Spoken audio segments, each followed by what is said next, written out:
Hey there, Rem PCs. Welcome back to Rules of Cool, where we interview very special guests, creators, gamers, designers, and world builders. I'm your host, Rem, and today we're talking with fellow cyberpunk fan and content creator, Rob Mulligan, about his fascinating career as a musician and filmmaker and his streaming channel and community, Cybernation Uncensored. Stay tuned because you won't want to miss it. We also invite you to join us on Discord. The Rem Alternis server is an inclusive and supportive community of gamers. Our favorite channels include Pun, Joke, and Meme, Goose Goose Duck Saturday Gaming, and support and encouragement for when you just need a little extra kindness. We hold casting calls to join our streams on the Master of Rem Twitch channel, a Learn to Play D&D program, a monthly trivia night, and more. So please check it out at the link in the chat, and welcome to the community. Subversion, the new cyberpunk fantasy TTRPG by Fragging Unicorn Games, is coming soon to Kickstarter. Build your community and subvert authority. We're going to try that again. So build your community and subvert authority at every turn in this gritty Neo-Babylon setting. Follow the project now before it goes live at the link in the chat. Now it's time to get right into our conversation for this week. So stay tuned, Rem PCs.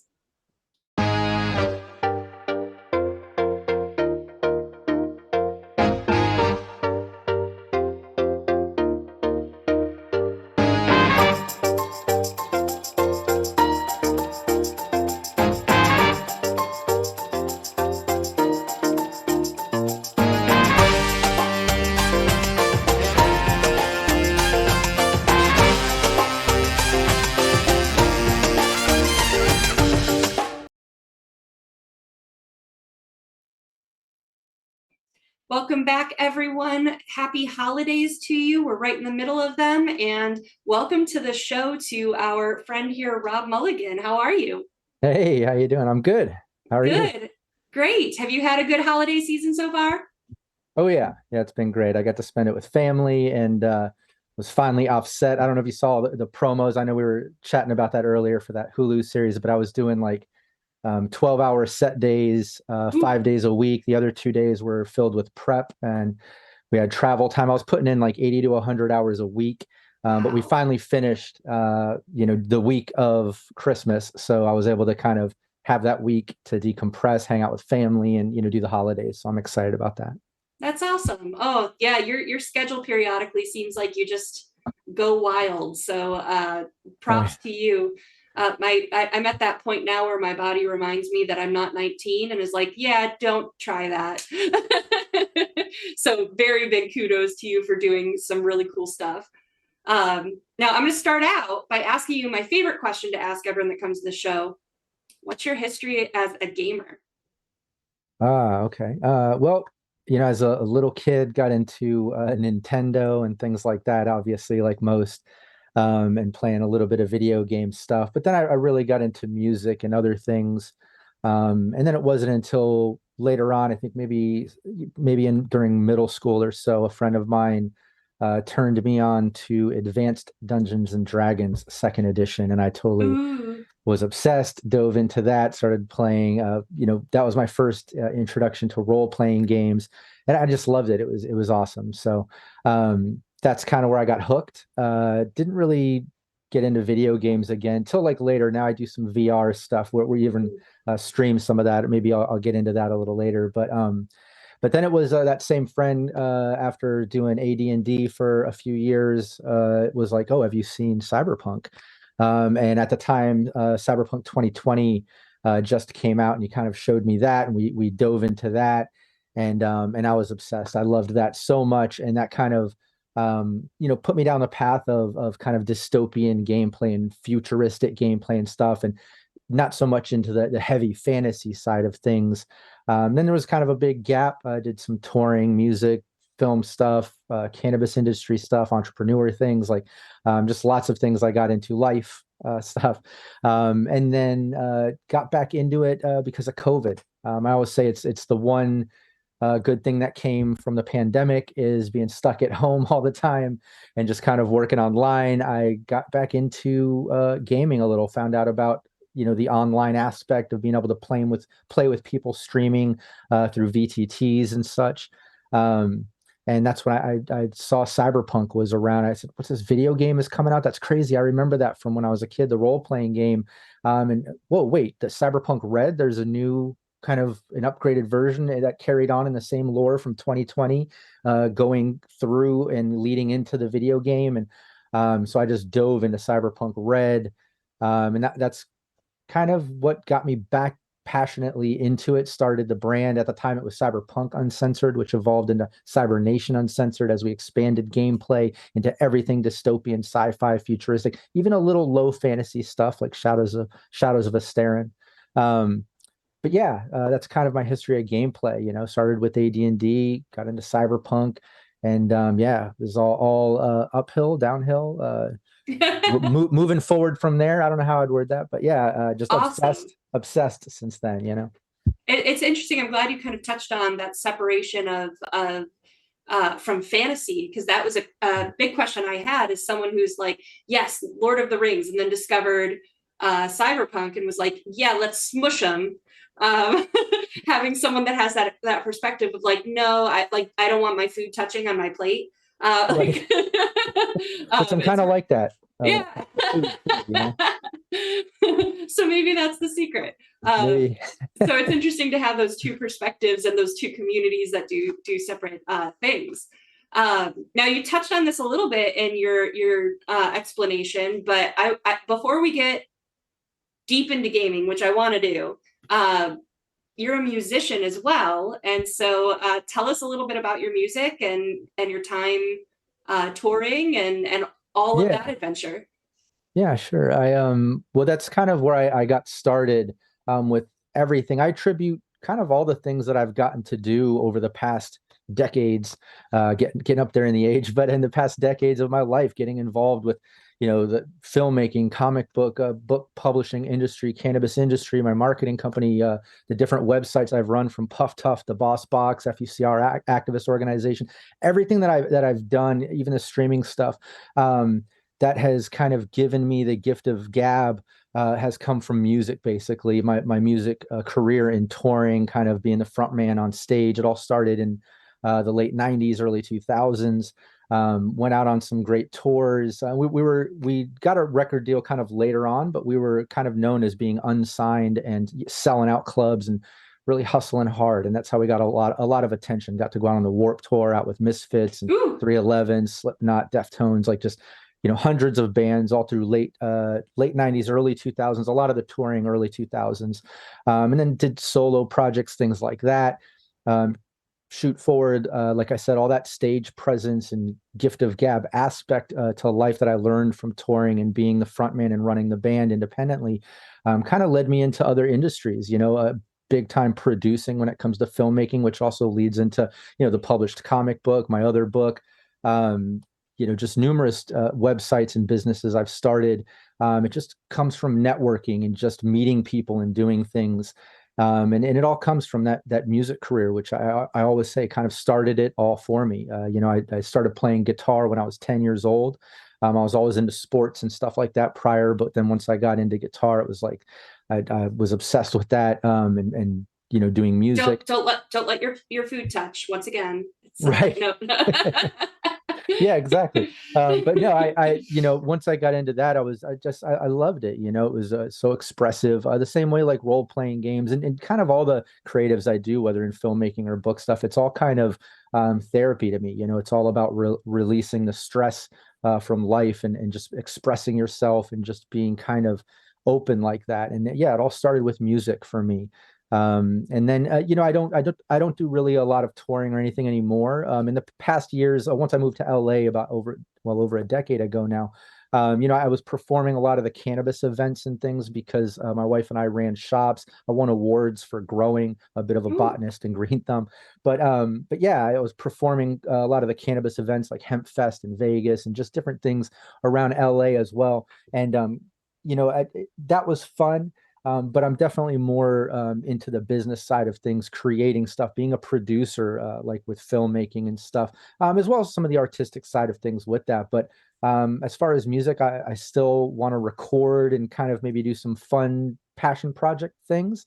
But a lot of my music gets put into Sirenscape sound sets now for the official Cyberpunk releases. Anytime you hear like bands playing on a lot of those sets, it's my old band, me doing the vocals and guitar and stuff.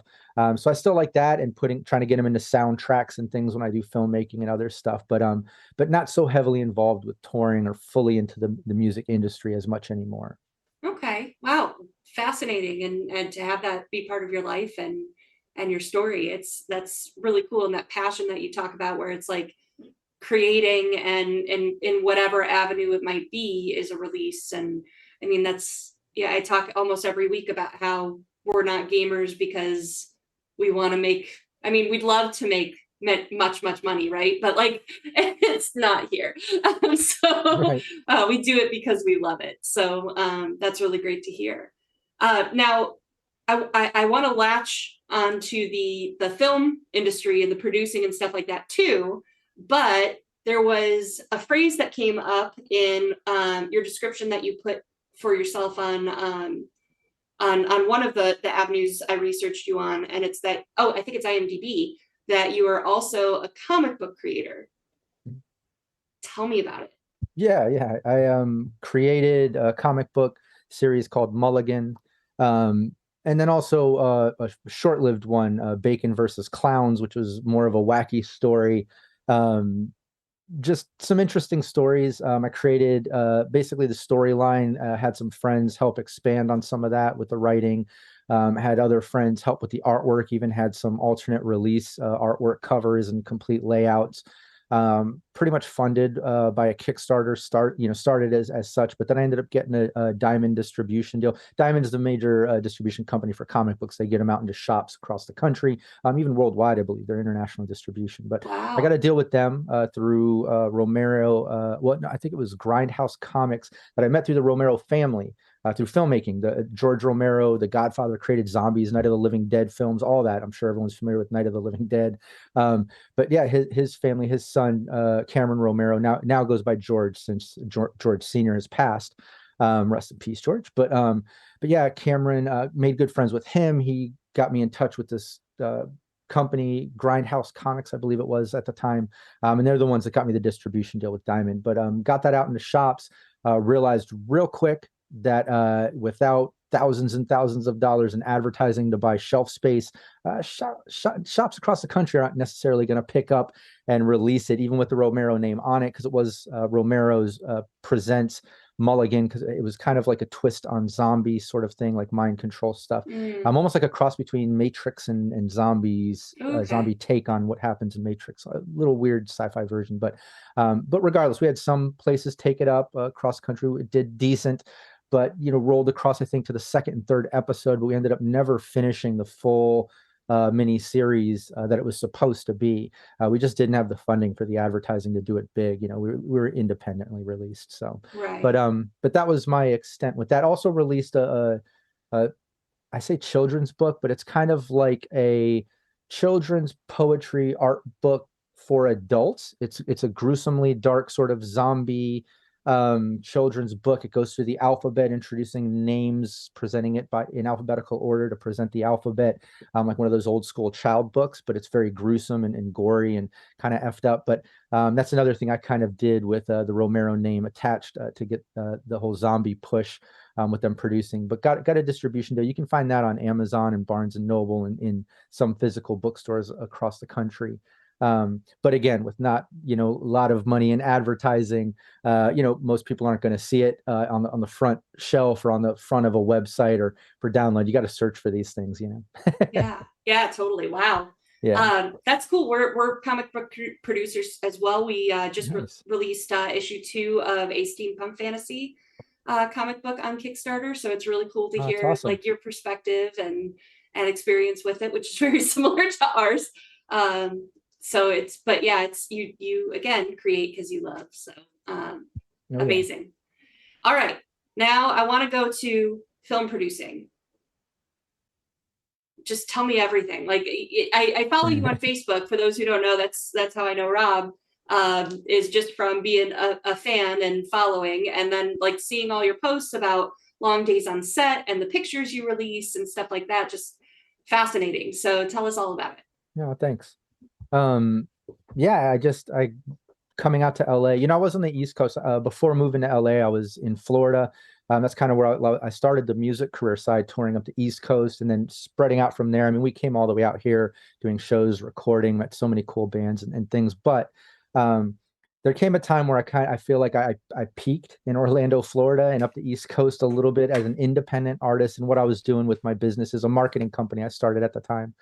And we decided, my wife and I, like, look, let's move out. We're either going to go to New York or LA. We got to go to one of the entertainment capitals and kind of hustle and bustle, real city vibe, and really start networking and just branch out with all the things that we do. And LA won because at the time the legal cannabis laws with medical marijuana and what we did with growing and the business side of things. I ran an activist organization subsidiary of Normal at the time that I started called FUCR, the Freedom Union Cannabis Revolution. Wow. But yeah, so like we decided to come out to LA. I got into actual growing. We started our own shop. We managed some and we started our own, and we started our own delivery service. Like I said, that led to doing some of the cannabis events where I could also bring my music in and kind of perform. It all kind of crosses over. And then I figured, hey, I'm in LA. Might as well get into some filmmaking, right? This is where all the people are. And through the cannabis events, I was already making friends with some celebrities here and there. Like I was getting down with Tommy Chong and the Chong family, chilling at their house and stuff, which I ended up getting involved with my cannabis themed puppet show I filmed featuring Andy Dick as well and Tommy Chong. They're kind of like the leads in that. But Neat.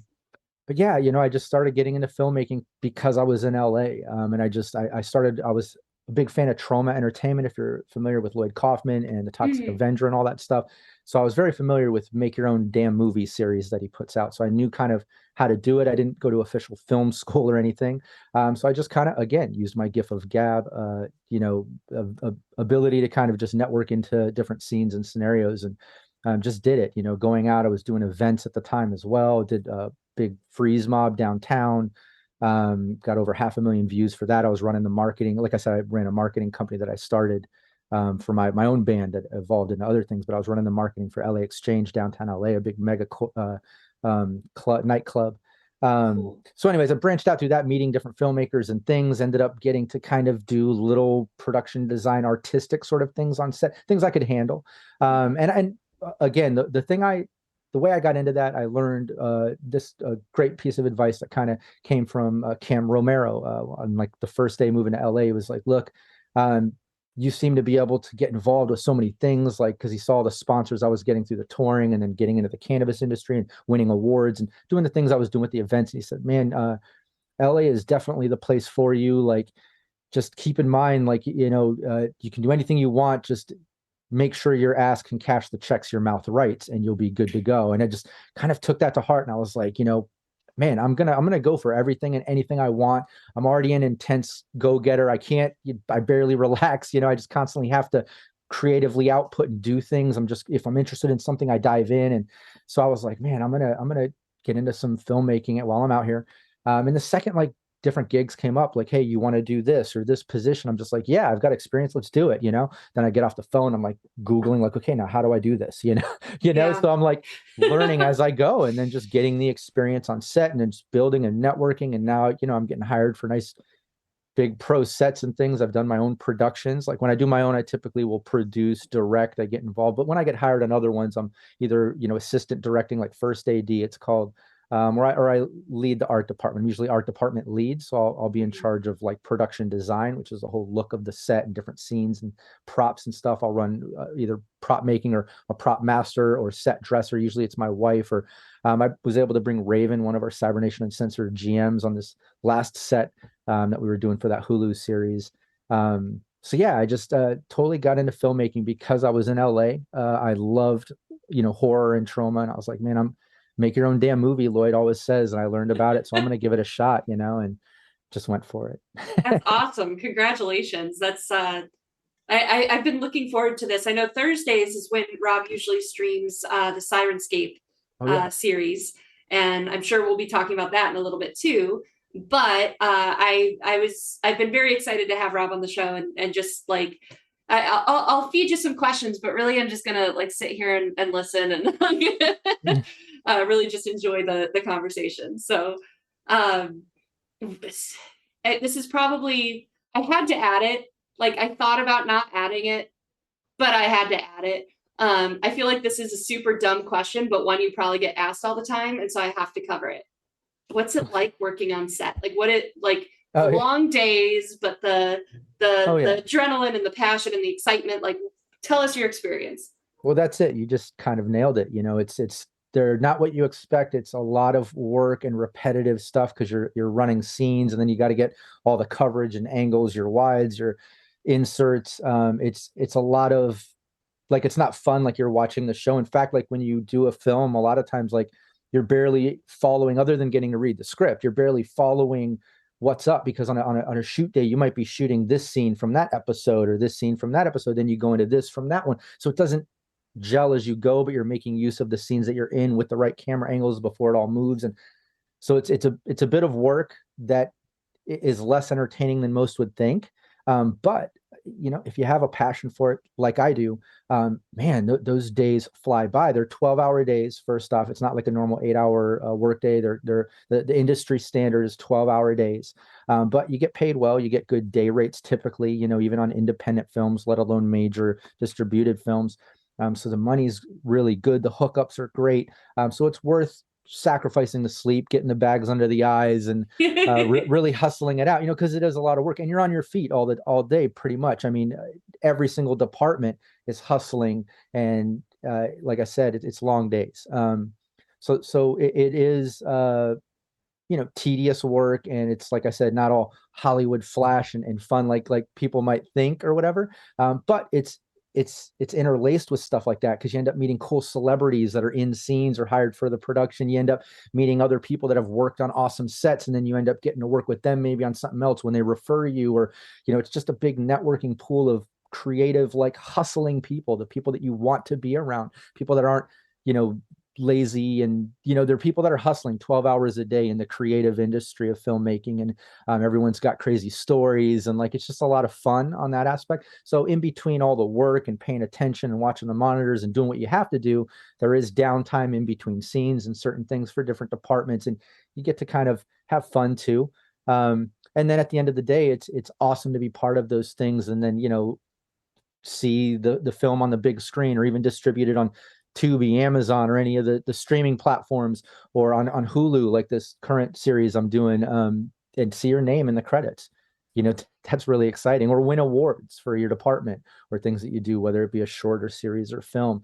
So there's all kinds of rewards that definitely, absolutely outbalance the amount of work that you put in. But you definitely feel it. I'll put in the work, and all day I'll be hustling, and you're going, and you're, like you said, running on adrenaline, and you're having a great time.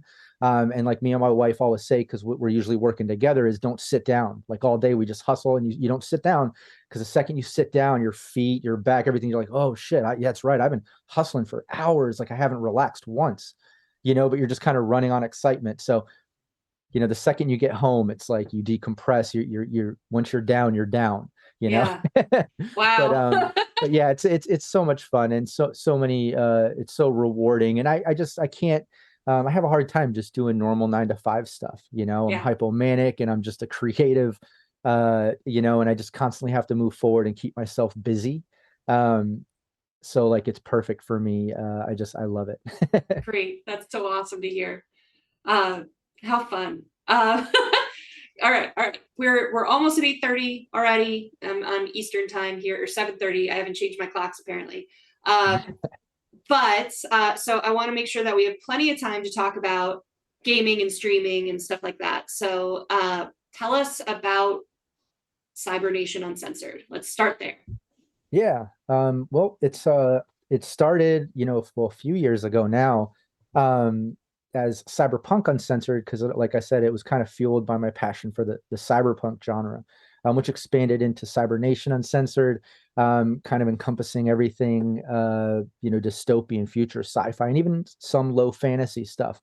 We just don't go full fantasy with like elves and magic and like full on that route. It always has like kind of a darker, rooted base to it. But yeah, it started as a community. I was into the gaming. Like I said, during the pandemic, I was online a lot, watching lots of actual gameplay tutorials of different things. I just love it, and especially being into the the book writing and comic books and filmmaking, just kind of another form of creating awesome stories and things. So just as a GM, I love creating crazy plot twists and interesting NPCs and just just crazy stuff that I try to think outside the box with a lot of the stories I put together and make things really surprising to players and always leaving on cliffhangers and stuff. And I'm pretty good at that, I think, because of the other industries I mess with.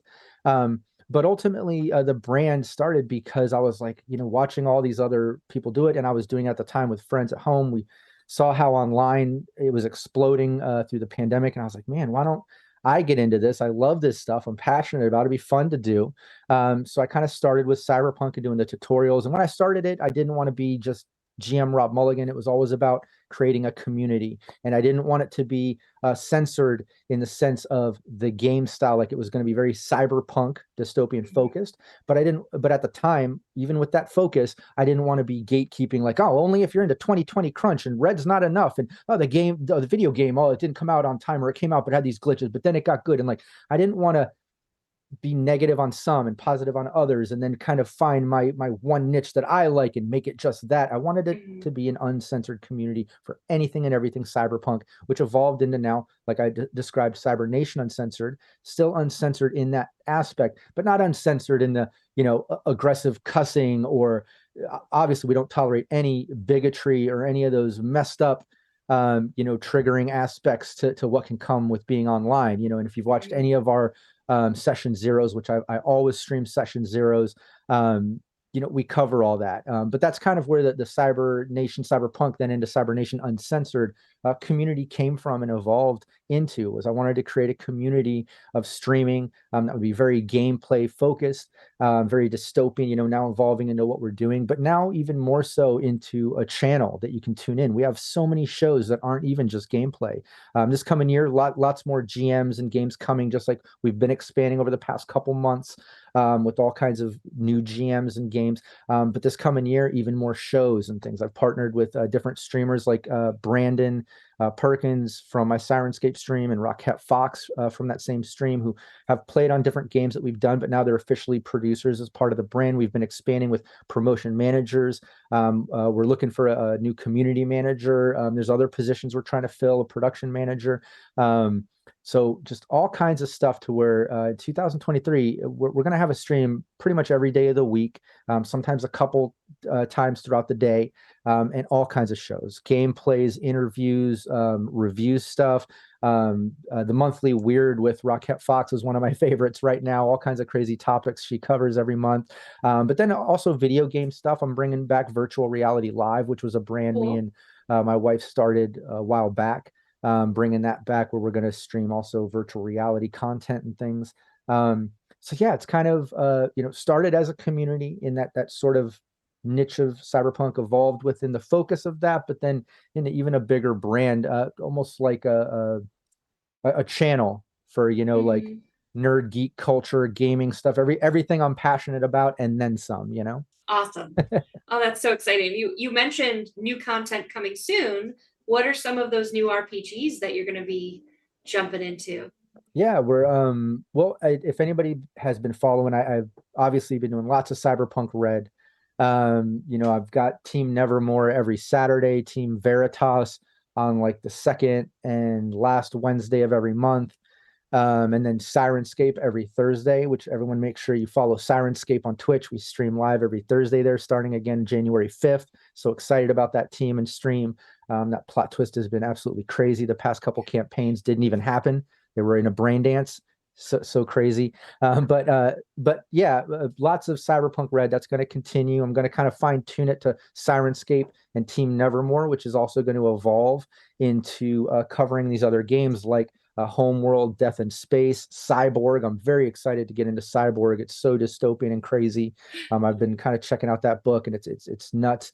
I love it. I'm still going to be doing my monthly Dune. Shadows of Asterin will be monthly. That's like the last Sunday and last Monday of the month. Shadows of Asterin's kind of a real dark, almost has a Dungeons and Dragons vibe, but there's no like dragons, elves, and gnomes and crazy magic. There is some like druid-esque rune magic stuff and magientis, which are like scientist mage stuff, which they extract flux from the environment to do these crazy artifact stuff. So there is a touch of fantasy, very low, but it's created by this company, Studio Agate, out of France. That is the owner is an actual psychologist or psychiatrist. I always get those mixed up with his degrees and what he's into, but he's really known for that, and he's implemented it into this game that he's created, where there's actually like a sanity chart, and you get affected if you get in a battle. It's really easy to die, so you kind of want to avoid it. It's very real life like, which very much like Cyberpunk, very dark and very raw.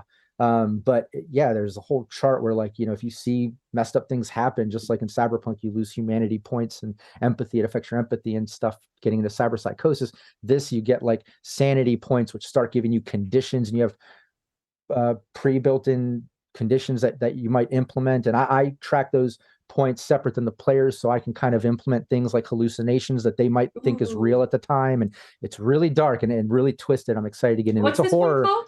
Shadows of Asterin.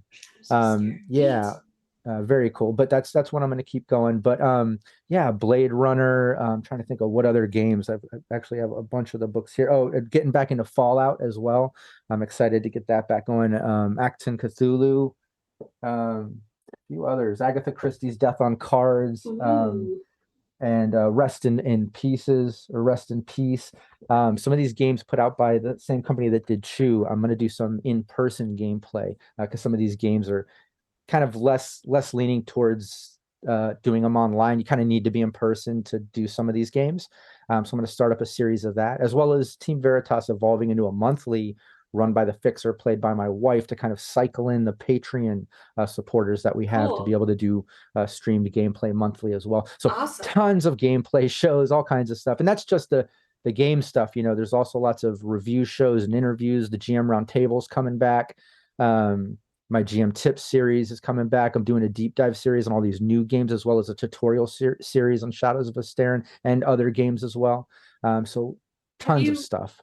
Have you checked into or played in the past at all Altered Carbon, the RPG? No, but I was talking to one of my partners in Cybernation Uncensored about that. Raven was talking about it. My buddy Zach, GM Capricious Nature. I think that'll probably be making an appearance on our brand sometime in the future. Yeah, anything cyberpunk style and like that dark future style gaming is definitely gonna be part of our wheelhouse. Cool. Oh, that's awesome. I haven't played Altered Carbon yet. I've seen the show, but I know the RPG is out, but I haven't got to play it yet. So I'd definitely be interested in your opinion once you get to that. So yeah, a ton is coming. But from what I know you for, and from going to your YouTube channel and stuff like that, like the predominant majority of what you've produced is Cyberpunk Red content. So what specifically draws you to that game as a brand? Well, yeah, that's where this brand started, Cybernation Uncensored, at the time Cyberpunk Uncensored. But it's my roots into the dystopian gameplay. And I know there's lots of sort of, like I said, cyberpunk-esque games like the new Blade Runner, Cyborg, Altered Carbon, even Alien and Star Trek and some of those other sci-fi style ones have that cyberpunk vibe. But yeah, Cyberpunk Red, Cyborg, now that I'm getting into it, Blade Runner, all those, they just have I don't know, they're deep rooted in my heart because of whether it's the films or the books. Getting into Cyberpunk 2020 when I was a kid, kind of coming from AD&D into that was kind of my first into dystopian stuff. There's just something about those vibes, the cybernetics, the lack of magic and fantasy. You're not playing a hero in any of these games. You don't play a hero.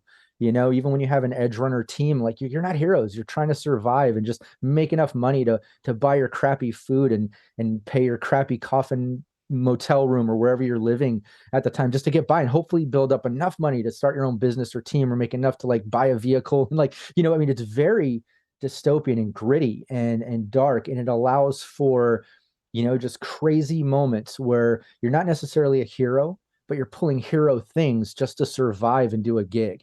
And it's just kind of exciting to just live on that edge. And there's just something really dark and messed up about it that I love. And I'm such a horror fan. I think we were talking about that before, off camera and stuff. But yeah, I'm just such a horror fan, whether it's my series with Trauma or, the filmmaking side of stuff. I've been a fan of it since I was a kid, and I love a touch of that in the role-playing games. And Cyberpunk definitely opens up to that, because you could do some really twisted, dark things, and it's just unlike any other game. It's rooted in a lot of reality too. Like you can really, well, personally, and I'm speaking like everyone's like me, but like I have an easy time immersing myself in those genres because they're so rooted in reality, and like I could totally see like that's where we're headed. That's where things are going, like not just the dystopian part, but like, the evolution of technology, and like look at the Neuralware stuff that Elon Musk is coming up with. And I mean, there's things happening, and like if we're seeing about that in the public eye, then what the military is doing with that is already 10 years in advance. Like they're already doing that stuff. So like a lot of this tech stuff is like, I don't know, I can immerse in it. I relate to it. I love it. It's just so awesome to me. And that, I think that's why, this brand and why I'm so attracted to cyberpunk. That's awesome. Um, yeah, that's super great to hear. I'm with you. I feel a little differently about the hero complex of dystopia, because there is that bit of hope where it's like, yes, you are in the slums and you have to survive and stuff like that, but when you can, you play the cards you can. And so sometimes you're in that job and there's the mega corporation that you find out is behind everything, and you're like, you know what, I'm going to do this to you and shut you down because I can, like because I Oh have yeah. the opportunity. And I love those big damn hero moments, from Firefly. But those are those are some of the most fun parts I have with Shadowrun. Oh yeah. Um, No, I think those are awesome. But like I think the dystopian side to that is even when you're able to bring down the corporation in that sort of hero-esque moment, just like in reality, like it's not like that disappears. You didn't just destroy the trademark and the filed corporation LLC. Like someone else is going to step up as CEO. They're going to be gunning after you. Now you just made a bigger enemy. Like, yeah, you brought them down temporarily. You might have changed opinion in public eye as a media role with your believability rank check and stuff. Speaking in cyberpunk red terms, but there's always repercussions. There's no potion when you die. You know what I mean? yeah, To bring you back, there's no cleric bring you back thing. That's what I'm kind of referring to in the right. darker, like non-hero-esque part of it. Is it's kind of, you're playing for keeps and you're playing on a street level. And that's what attracts me so much. But absolutely, you have those hero-esque moments, and you try to be that shining beacon of light in the dark dystopian city, vibe of cyberpunk, whether Shadowrun Cyberpunk or Cyborg, any of these. There is that sort of feeling to that, like, and that is cool. But it always just seems, and maybe it's the way I GM or something, but it always just seems a bit more brutal and cutthroat. You know what I mean? At the end of the day, even after you have that hero moment. Yeah, But that yeah, I all. totally felt it. And the corporations are always the enemy. I love that you brought that up too. It's always the great moment to be the hero against that in those games, Yeah, yeah, and well, especially when so much over, Shadowrun has a 30-year history. So when it was looking 60 years in the future, which is now 30 years in our future, but they were talking about, things that now exist and things that you can see the world changing. You can see mega corporations and metroplexes forming. You can Oh yeah. like watch this happen, and you're like, oh God, no, we've read all the stories. Stop it. There's also the other side of that too. Like we always joke, like in Cyberpunk 2020, because here we are in the 2020s. We're in Cyberpunk now. But like we always joked about how in the Cyberpunk 2020 book, anyone out there, shout out in chat or in the VOD if you can relate to this or you've seen it or busted this joke yourself with your players or GM. But in Cyberpunk 2020, they talk about like the agent, the future of like the cell phone called an agent, which is tapping into. In 2020 there's still internet and these data terms databases and stuff. Now it's fragmented in red because of what happened, but in the future phone in 2020, and this is the future of cyberpunk, it was a flip phone. It Mhm. totally was a flip phone, like, so it was just kind of funny it almost looked like those old school Nextel walkie phones almost, but like a flip version. I don't know, Yeah, but it was just funny to kind of see like the future, and it was kind of retro, but yeah, there's stuff yeah. like that too that happens. In Shadowrun, it's in the 50s, I think, is when like wireless starts being a thing, and it's like, no, we've got you beat there. Um, don't have to plug into the to the main server, the main host to get the data. So it's neat how much of it actually comes to life, and how much you can play with that. But my first GM with Shadowrun is one of the writers for Shadowrun, and he had that kind of dark story arcs as well, where like, yes, you got to play the hero for this, but here are the consequences you're going to be reaping now. So hope it was worth it, you know. Yeah. Now you're being hunted. Right. So definitely have that dark and gritty vibe. And that's part of the fun, is the high risk, the adrenaline that comes with it, is super fun. So anything else stream wise? I do want to get to your stream schedule as well, but any other streams that we should check out, and you want to talk about? Yeah, I mean, not only all the gameplay, but like I mentioned before, Rocket Fox is doing that monthly weird, and the gameplay on Sundays. Brandon's got a couple shows he's working on. He's going to be doing a live book read of his book that he's been releasing, which is a cyberpunk themed book. And then new GMs doing shows. We're bringing back the GM roundtable. I guess the main thing with all the streams is, we talked about promoting the Cybernation Uncensored Twitch and YouTube. That's where all our content is. We stream live on Twitch. Like I said, almost every day of the week, multiple times coming up very soon, hopefully with all the new releases. Then we put all the VODs on YouTube. Then we grab all those and they go out to like 30 plus podcast websites and stuff.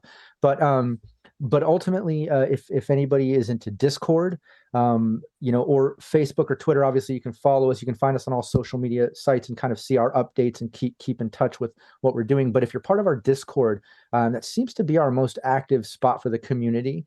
And we have a channel there, the calendar, and it's got the link to our calendar. That's the best place to kind of stay up to date with all the streams and things we have going on and the new shows. Because I'll usually update that the second we kind of get a new show going, and you can kind of skip ahead in a month, and sometimes you'll see some things coming that maybe we even didn't announce yet. So it's kind of fun in that aspect too. But yeah, I'm excited to get the GM roundtable back. The new kind of rotating team Nevermore, my Saturday Cyberpunk Red team, a majority of those players, maybe some new ones too. We're gonna wrap up the kind of current Nevermore campaign and then evolve that team into kind of a rotating team gameplay. Same team, rotating games, I guess, cycling through, but like maybe doing, little mini series of each game. Like we'll get into Cyborg and run like maybe a 4 to 8 session campaign or something. Then we'll get into, Blade Runner or Acton Cthulhu or Death in Space or one of these others, and kind of cycle through. So that team's going to be kind of going through different games. I'm excited to get that going because I'm excited to kind of work with a team that already has chemistry role playing together and see how that evolves into different games with different characters and how those dynamics change as we go. So I'm excited to see that. But yeah, I think those are the two I'm most excited for myself anyways. Getting the Sirenscape going back up again on Thursdays, but that rotating Team Nevermore idea, I'm excited to see how that evolves, and the GM roundtable. Tell us a little bit about Sirenscape, which everyone's only going to go watch on YouTube, because starting in the new year, everyone's going to be here on Thursdays. But which you can check out Sirenscape after. Yeah, so tell us about that. Yeah, Sirenscape is basically sound sets for gameplay. So like as a game master, if you're running different games, especially, I mean, you can do it in person around the table and play it, through your speakers. But we use it across the internet, all of our streams. But ultimately, and now it's web browser based. You can download the player and things and play it even without internet connection and get the assets and things. But I do it all through my web browser, which is the easiest way now. As a GM, you grab your different sound sets, and they have like every official sound set for every game that you can think of. If they don't have the official like licensed sound set for the specific game you're looking for, they have ones that are similar enough. You can also customize and make things depending on which of the tiers you kind of join Sirenscape under. But they have sounds for everything, and it's like it automatically randomizes. So like as a GM, you'll load up a sound set. Like for Cyberpunk Red, for instance, like if they're driving through Night City, I'll click like one of the many city sounds, and it just kind of cycles through all these different city sounds and sirens and things, and it automatically randomizes, which is very cool. You could literally just leave it going, change different scenes, like, oh, they're going to a medical office, oh, they're going into a corporation, a server room, oh, they're out in the Badlands, oh, they're over here, and like it automatically does it. But you can also like trigger like different effects, like gunshots and things. Like it's a lot of fun. And it's the one I mentioned earlier. A lot of my past band's music that we put out, I've released under their set. So a majority of the Cyberpunk Red sound sets, anytime it calls for like a band, we even did some voiceover work in the Chinese New Year's parade one. You can hear myself and my wife Val talking. But a lot of the music the band's playing is from my old band D Root and a couple other projects. I think they might be using some of my solo project stuff and some upcoming sound sets too. We've been talking Cool. about. Yeah. Awesome. But it's awesome. And I run their gameplay, like I said, every Thursday I run Cyberpunk Red on the Sirenscape Twitch channel. Awesome. Okay, that's so you're over on their channel. Okay, Yeah. that's where it all makes sense. All right. I was like, wait a minute. I thought it was the name of the show. No, it's I've been I guess kind of sponsored by them for a while. Like I hit them up. I was a fan. I was already using them for streams and things I was doing back when we got started. And then I hit them up about, man, I would love to like get bumped up to the top tier and get more access to the game things. I'll promote you guys. And like they were just so cool. Like, yeah, use our sound sets in all your streams and like just promote us and give us, credit for using the sound sets, which I've done. And then I even, like I said, now we've been working together, giving them my past band music to use in sets and things, which now has evolved into me running their weekly Cyberpunk Red gameplay every Thursday on their channel, which is awesome. I love doing it. It's a great team. We have Ellen, Graham, and Phil Harker Smith from Roll to Cast. We have Brandon Perkins, who streams with Realm Smith. He's a Cybernation Uncensored producer now. Rockette Fox, who's a streamer, who's also now a producer under Cybernation Uncensored. But the way that team role plays and plays together is just fantastic. We've put together some amazing plots and twists and things, and they bring it to life. It's so good. Awesome. So yeah, definitely tune into that. And if you can't tune in live because you're here live on Thursdays, definitely check out the VODs on the Sirenscape YouTube. Awesome. Cool. All right. So last thing I want to do before we promote you and all of your links and all of the places people can find you and follow you. What I want to kind of go back to what you're working on or what you have been working on for film and where we can find you and follow those shows.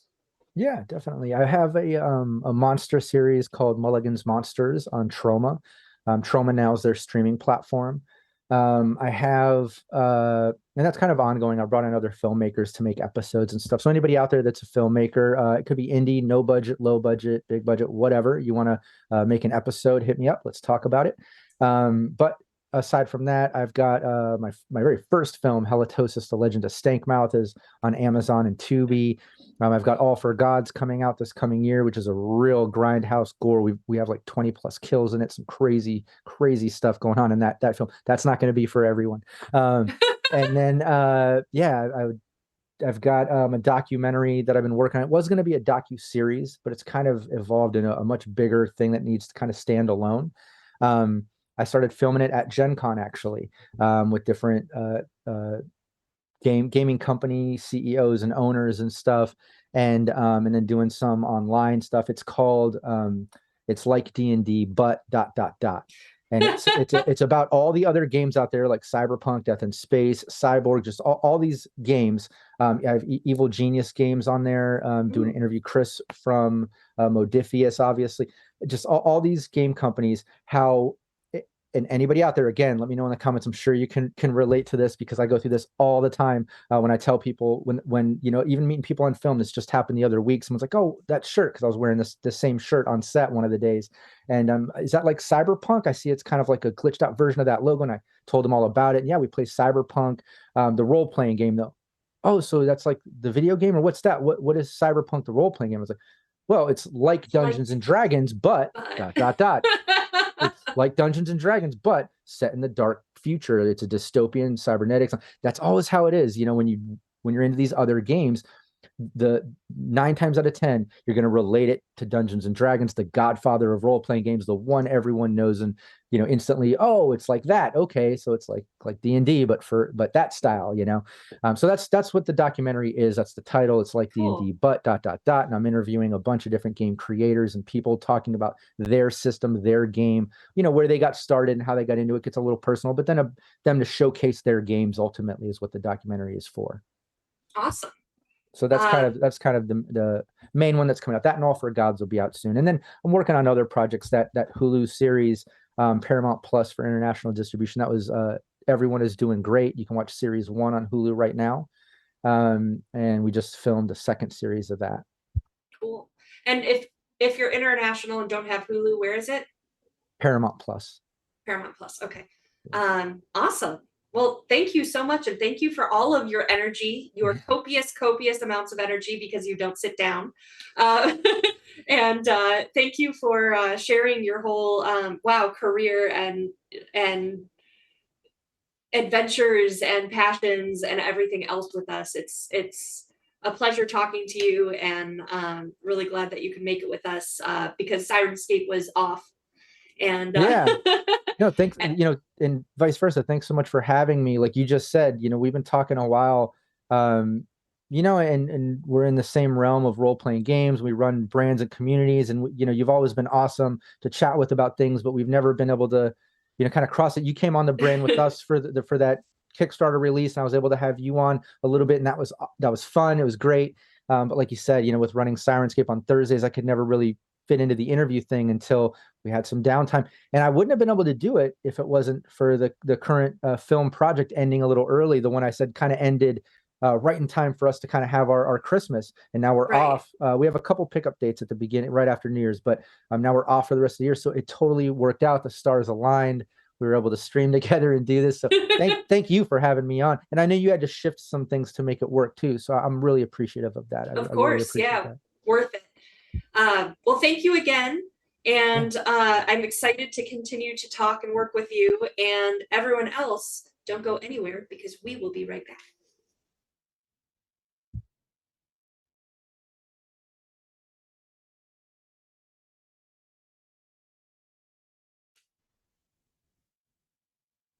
All right, coming up next, everyone, the Shadowrunners are off for the holidays, but we are going to be showing you a little of what we offer on twitch.tv/Master of Rem.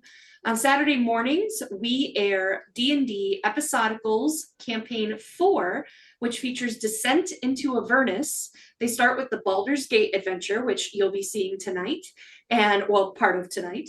And it features a predominantly Black cast, plus Hal. So it's a really great group, very close to my heart. I got to play with them for Episodicals 2, which was Dragon of Icespire Peak, and they're just an utter joy to experience.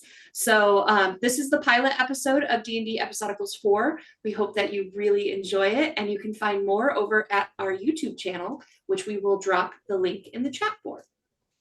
And we have more shows like Shadowrun Emerald Glitch and D&D Episodicals 4 on our Twitch channel. We stream 5 to 6 days a week over on twitch.tv/Master of Rem, including the Dresden Files RPG, Shadowrun 5th Edition, Steampunk Fantasy D&D, and more. So check us out and give us a follow. So thank you all for joining. Happy holidays. And we will see you next time, Rem PCs, where we have some very special guests. There are going to be 6 authors with us, each that wrote their own novella in an overarching story. And one of those authors is none other than Kevin Anderson, who is the current writer for Dune and has been on set with Dune all over the world lately. So a very exciting interview next week. So we will see you then. Bye, Rem PCs.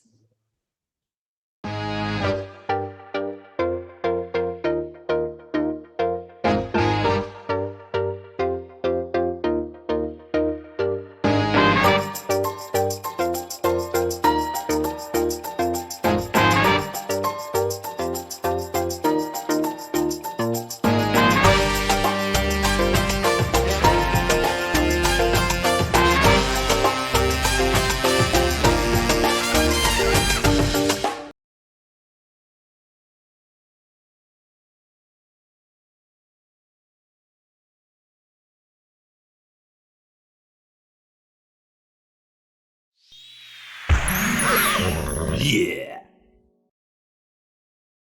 In the city of Neo-Babylon, full of powerful magic and emerging cyber technology, the authorities say that they know what's best, but only ever seem to help themselves.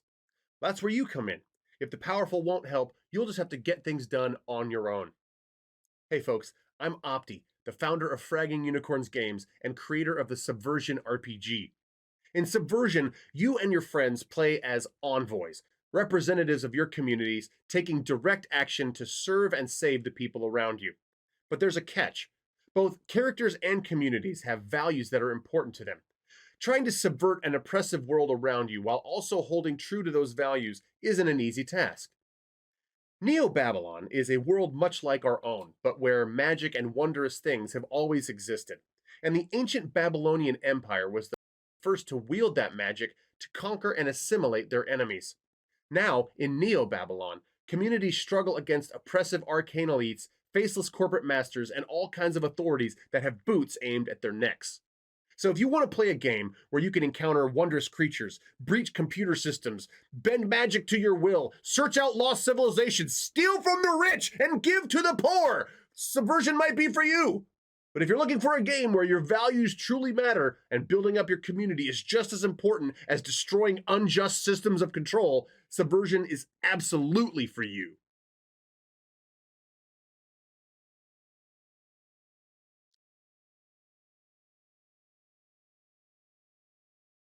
You get to play with us now, which is so exciting. So with channel points, bits, and subscribes, you can give rewards to the player of your choice. So how to do that is, no, not Bob.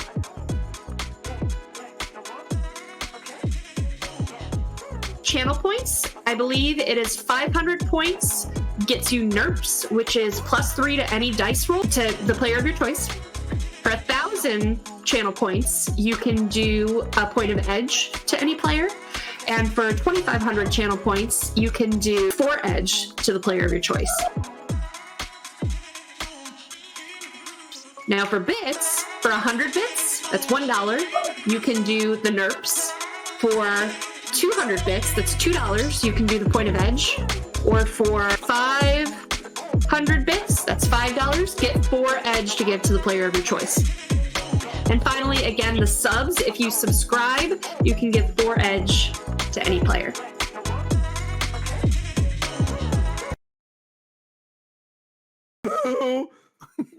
What a spell! Spell! She says spell like 92 times.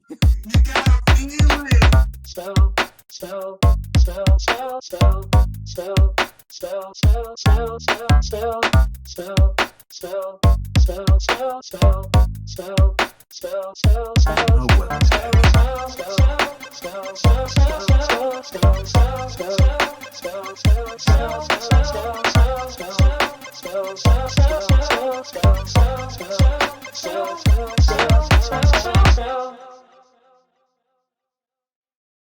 Ready to level up your cosplay game? Check out the Geek Forge on Etsy. With a variety of props to give your photos that extra spark, you'll find just what you need. Hold magical fire in the palm of your hand, or take a potion to restore your mana. With a large variety of colors, you can choose your own magical flavor for your cosplay. Bring drama to your photo shoots with these vibrant props and more, all available at the Geek Forge. Are you ready to level up your cosplay?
Oh, hey there. Welcome to Baldur's Gate.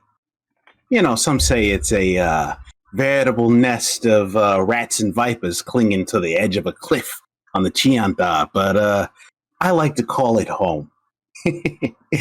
They say if you got the coin, we got the goods. Just don't ask where those goods come from. But I can say that I haven't been too indulgent of what's been happening recently, especially with all the, dukes going missing and people dying in the streets. I mean, dying more than usual, you know. But, yeah, it's a crazy sight. There's tons of people outside the walls clawing to get in, talking about Elturel's fell. I mean, there's literally swaths of people clawing at those gates. And those flaming fist bastards are taking advantage of the situation. They tried to swipe the precious goods that I had on me a couple of weeks ago, but didn't work out. But those bastards are just as corrupt as usual. Even more so now that the Grand Duke's gone. He used to keep those dogs in order, but yeah, not too lucky these days. As for the Patriots, those haughty-tawdy fellas up in the upper city, yeah, they're scowling down just like usual. They're fine in their ivory ceilings and whatnot, but they'll get what's coming to them eventually. As for the refugees outside the city walls, they're talking about the entire city of El Terrell swallowed up in an instant. I don't believe them. And between you and me, they kind of had it coming, so I don't feel too bad. The problem is they're taking away from the food of the people that actually live and built this city. That's a bit of a problem for me.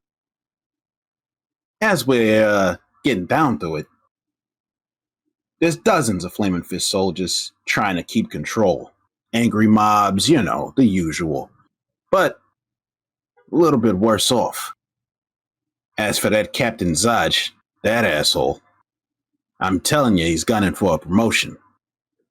But, I just say there's more people that are more deserving. That's all I got to say about it. But either way, welcome to the beautiful coastal city of Baldur's Gate. Hold on to your coin purse and watch your neck. They'll be gunning for you. But it could be a fun ride. So, as we enter Baldur's Gate, we see a large mob of common folk yelling and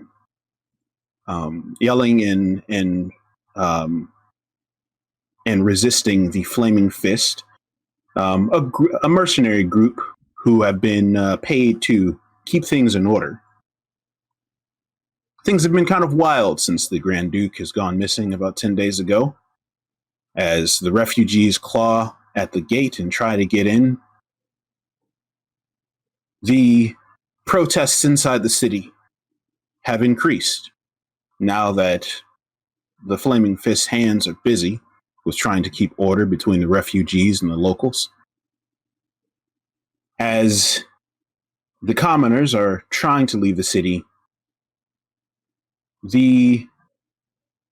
our focus shifts to a young halfling who is being escorted past the common folk in hopes of speaking to Captain Zaj, who has a job for him. Lawrence, can you describe Malachi for us?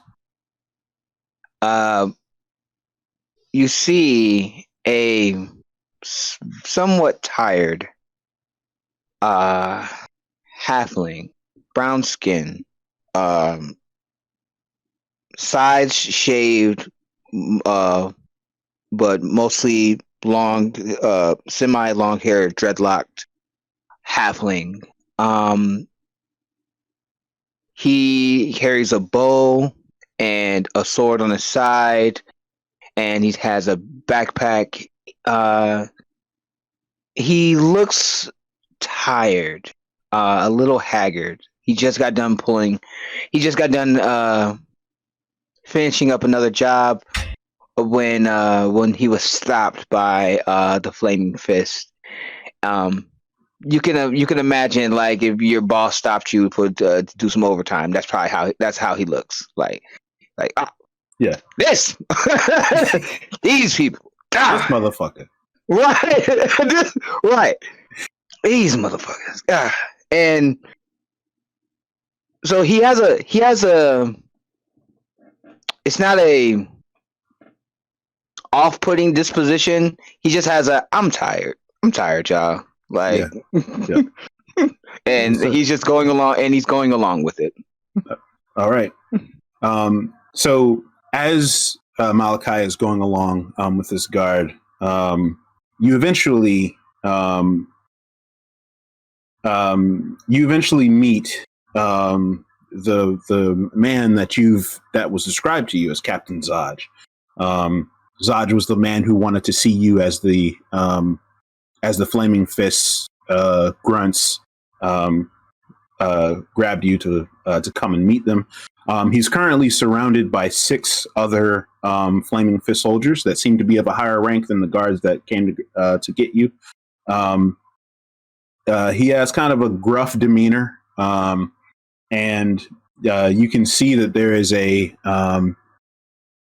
he's kind of gruff, but he also seems to be kind of about business, as he's trying to figure out how best to quell the civil unrest that is happening right here at the Basilisk Gate, here in Baldur's Gate. And as he sees you approach, his eyes kind of light up, as the very person that he was looking for is now present with him. It's like, oh, so you're the procurement specialist, huh? I've been known to be called that, yes. I see. You can call me Zaj. You don't have to worry about formalities. But your reputation precedes you, sir. It's nice to meet you. Malachi Ethed Freeman.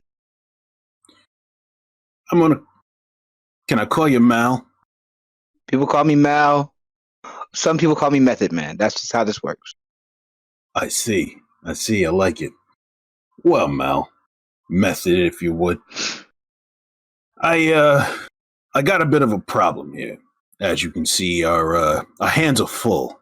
You know, things are kind of going out the window here, and as it stands, you know, the Grand Duke's been missing. I'm sure you heard. And I heard about it. You know, shit kind of hits the fan when the guy ain't paying the bills. And so, we got blood running in the streets, more so than usual. Now, typically, it wouldn't be a problem, but since I got these ankle biters at the gates, we're a little bit busy, if you know what I mean. As from those knights from Eltergard, they call themselves the Hell Riders. Yeah, those shite hawks. They say it's our fault. Yeah. What a bunch of bullshit. They brought that shit upon themselves. If Elturel is gone, good riddance. But that don't solve our problems here. If anything, it compounds them. Have you The Hell Riders was causing trouble? Yeah. There's been a group of them trying to get in the city. We caught a couple of them. Pretty much we're capturing them on sight. But that's not for you to worry about. It's more so, I guess I'm just airing my grievances, if you know. As for the immediate job, there have been a spree of murders. We can't peg exactly who, but we can tie them all back to a group of followers of the Dead Three. They're old gods, you know. Bane, Bald, Miracle. They've been gone for a while, but these nutbags, they say that somehow there's going to be a second coming of Miracle or something like that. the typical religious bullshit. Either way, the blood's on their hands. I got a source that says that she might know where they are, but as I said, our hands are full right now. So, how about you put that procure into use and find out who these guys are that are giving us grief. You find that, you got to pass out of town. How do you say? And I can also make it worth your while. We got coffers. Can give you 500 gold for you and, whoever finds out what's going on here. 500 gold total or 500 gold apiece? 500 gold total. I'm up for negotiation if that doesn't fit your bill. Just gonna say though, we got the Grand Duke's authority on this one, so you'll also have my gratitude, and I can promise you my gratitude is worth a lot more than a few gold pieces. So let's say 500 gold in a favor for the future. Yeah, works for me. All right then. I tell you, this will be a tough one, and you look tired. I've just got done. I just got done pulling the all-nighter. I had to deliver. I had to deliver some message, some Listen, paperwork. I don't need to know the details. You keep your business to business, all right? I got you. As for us, we could help you out here. Istis, as he calls over to one of the guards that is around him, and a woman steps forward. Yes, sir? Take this one to go see the gaudy boy and the Tusky that we pulled in last night. They should be in the drunk tank. And Istis kind of snaps to attention. Sir, follow me. And Istis leads you, Malachi, through the swaths of people to to kind of like a large stone building with the Flaming Fist emblem on it. And it basically just says bookings over the over the door. And as you walk in, you overhear two individuals arguing with one of the guards at the front post. That's kind of addressing folks. You see a large man with runes on his arms, and they're quite attention grabbing because they kind of seem it kind of seems like his arms are a little like misshapen or maybe a little bit larger or smaller than they should be. You don't know, but there's something odd about him. And he's standing with a woman dressed in dark blue robes with a lot of like moon and star accents on them, with her hair braided in multiple colors. Chris, could you describe Vol to us? What you see is a pretty mocha-skinned individual. Yeah, his arms seem maybe 2 sizes too big, but he has a demeanor about him that you can tell his heart is also 2 sizes too big. He is covered in. He's got a couple scars. And you can tell he's been around the bar a few times, and he knows his way around the jail cells. He's been here a few times before. And he carries a sword on his back, but it seems as if he's pretty slow to draw it. And that's Fall. I see. Derica, could you describe Dahlia for us? Yeah. Dahlia is a Asimar. You see that she's got just like really comfy robes with stars and half moons. She's wearing braids, and her braids are black and silver and purple. And she's like chunky and cute. And yeah, stands pretty tall and like I don't know if you could have humble confidence, like just like sure of herself, but not in an egotistical way. And she looks like the type of person that anyone can kind of come up to. Yeah. All right. So this Flaming Fist guard is sitting at his post, and as you've been reasoning with him for the past for about the past like 40 minutes or so, he looks up at you, Dahlia, and he says, "Look, ma'am, I know that I know how passionate you are about this, but these guys are trouble. He's an orc and an Ithgard. It's I've seen these types of things. What can you say? Between boys, let them go. Listen. First of all, can we just admit that you're kind of being a little racist here? Can we just admit that? Ma'am, No, don't man me. I've been in here so many times. You know it's Dahlia. We're not strangers. How's the wife, by the way? She is fine. Thank you very much. She appreciates the Nirnroot. But Yeah, as anytime. for our problems here, I promise you that we will get it sorted out. They will be processed. They will give all of the accordances that anyone would under the law here in Baldur's Gate. You know that ever since the Duke hasn't come back, you know that this process just keeps getting longer and longer. Therefore, you are having people held here that will not actually get processed for Seilu knows how long, right? So it was a minor offense. It sounds like a misunderstanding. You might as well let them go. It saves you paperwork. It will you do it for me? She gets And a great hug. as the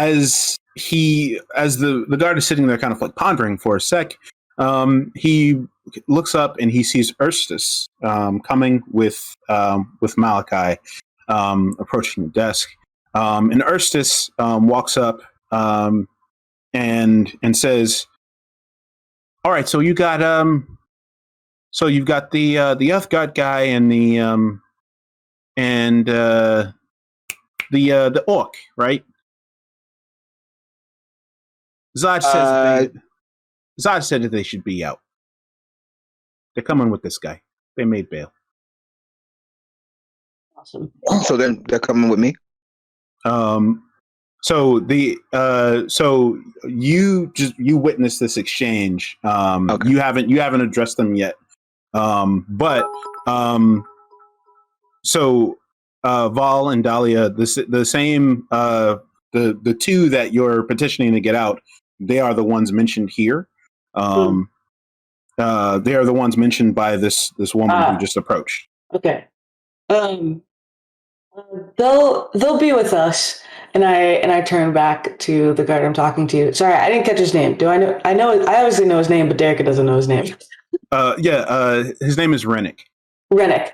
Rennick. I'm going to come back sometime soon, and we are going to work out how to make this system work better, because you and I both know, and I get it's not completely on you, right? I get that, but you and I both know this is messed up. Look, Dahlia, we've said this before. There's only so much that we can do. You know what these streets are like. You've been here before. These guys, these gentlemen, they caused a problem. There are consequences. And you have to pay those consequences for the things that you do. What do you want? Just blood to run through the streets? You know that I'm not advocating for people to go unpunished. I just don't want people to be Come here on. for the next 7 years without having been processed. Like, That you only don't. happened 3 times, I think. That's 3 Or- times too many. I've seen worse fights between kittens. Come on, this is way out of proportion. And as you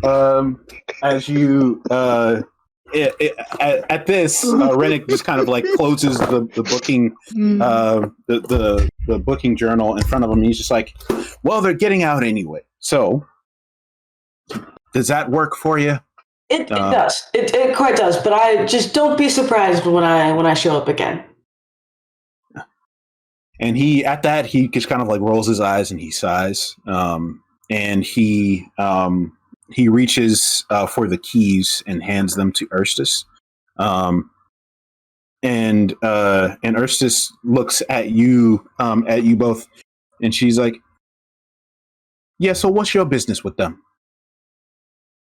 I mean, they like I was saying before, it was harmless. Like I just hate to see these young lads get locked up for misunderstanding.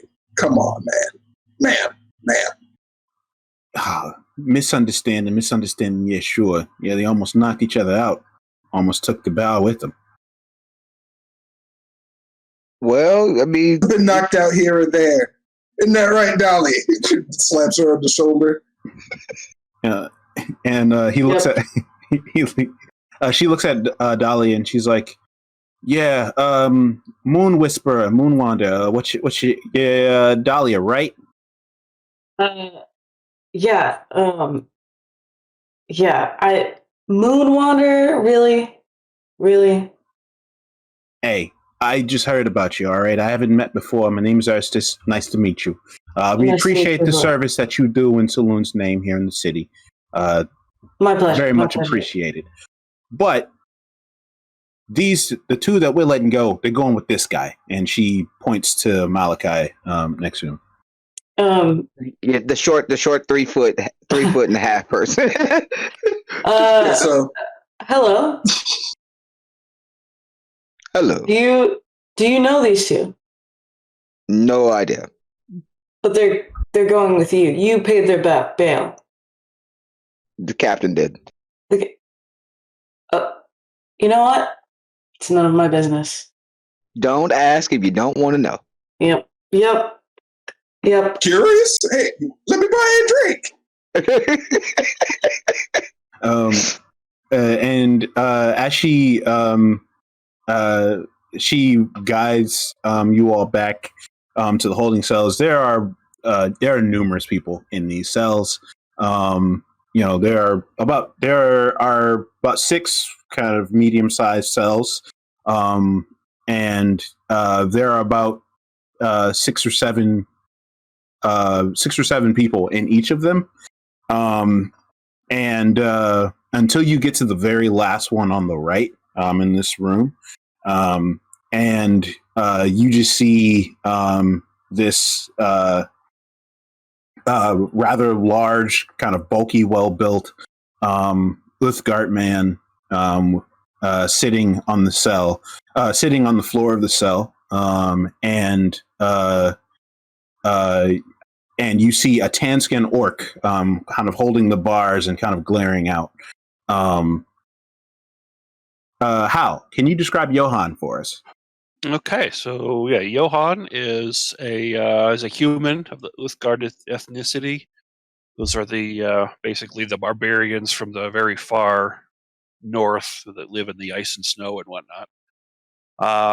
Typical for his people, he's got black hair, but not typical for his people. He's got it trimmed very neatly, and he's got a beard, or not a beard, but a goatee and like a Seneca Crane thing going on. He's very fashionable, but he's got a look about him of somebody who's got like sunken eyes and hasn't slept very well. He's currently got probably some bruises and some scrapes that are showing up very, very nicely on his pale, fair skin from his adventure last night. Also got a cloth bandage around his head with a nice little red dot where he got beamed with a dart. He's currently fiddling with a little wooden horse token, like he's praying to it. All right. Shay, can you describe Hogar for us? So let me tell you about the beautiful Hogar. All right, first of all, Hogar, yeah, tan skin, has this like mohawk-esque dreads in his hair. He's wearing something like what I'm wearing right now. Nice little robe with it. Would have a beautiful sword like next to him, and a beautiful book with him. But these motherfuckers took my book and took my sword, and so now we having to talk and we having a problem. And so the orc that you guys see in the cell is kind of like is berating the guards and saying something about he was innocent, something about he was set up, that they're just trying to do him over, and the Uthgard man is just sitting silently while all this is happening. Hogar and Johan, you guys hear the footsteps and the steps of the guard, and a group of people approaching your cell, and the clanking of keys as they approach. How do you guys respond to that in any way? I like the sound of clanking keys. I'm gonna stand up and straighten out my clothes. Hogar is not even paying attention to him. He's looking at this stupid guard that's been looking at him for the last 5 minutes and said, and another thing, that's why your mother don't love you. The second thing, that's why you look ugly. The third thing, that's why your breath stink. Fourth thing, that's why your booty stink. Fifth thing, that's why you need to get out of my face. Sixth thing, you better open this cell. I swear if you open this cell, I will whoop you. Do not come. You have me in for no reason, and I am still here. I'm starting to smell. I haven't took a bath in like 2 hours. I am not having it right now. The guard takes his club and just kind of like clangs it on the cell bars. He's like, "Hey, piss off, man. It's a long enough shift without you yelling shit at me." Gosh, Tuskies. What you call? Let me out, please. Somebody, let me out right now. As this is happening, you see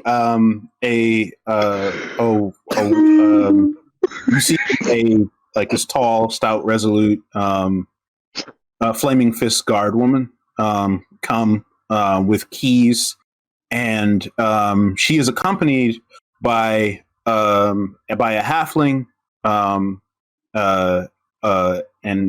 a woman in like comfortable robes, a misshapen armed man, all approach behind her, and they're waiting to see her. You recognize the man with the large arms as from the tavern last night.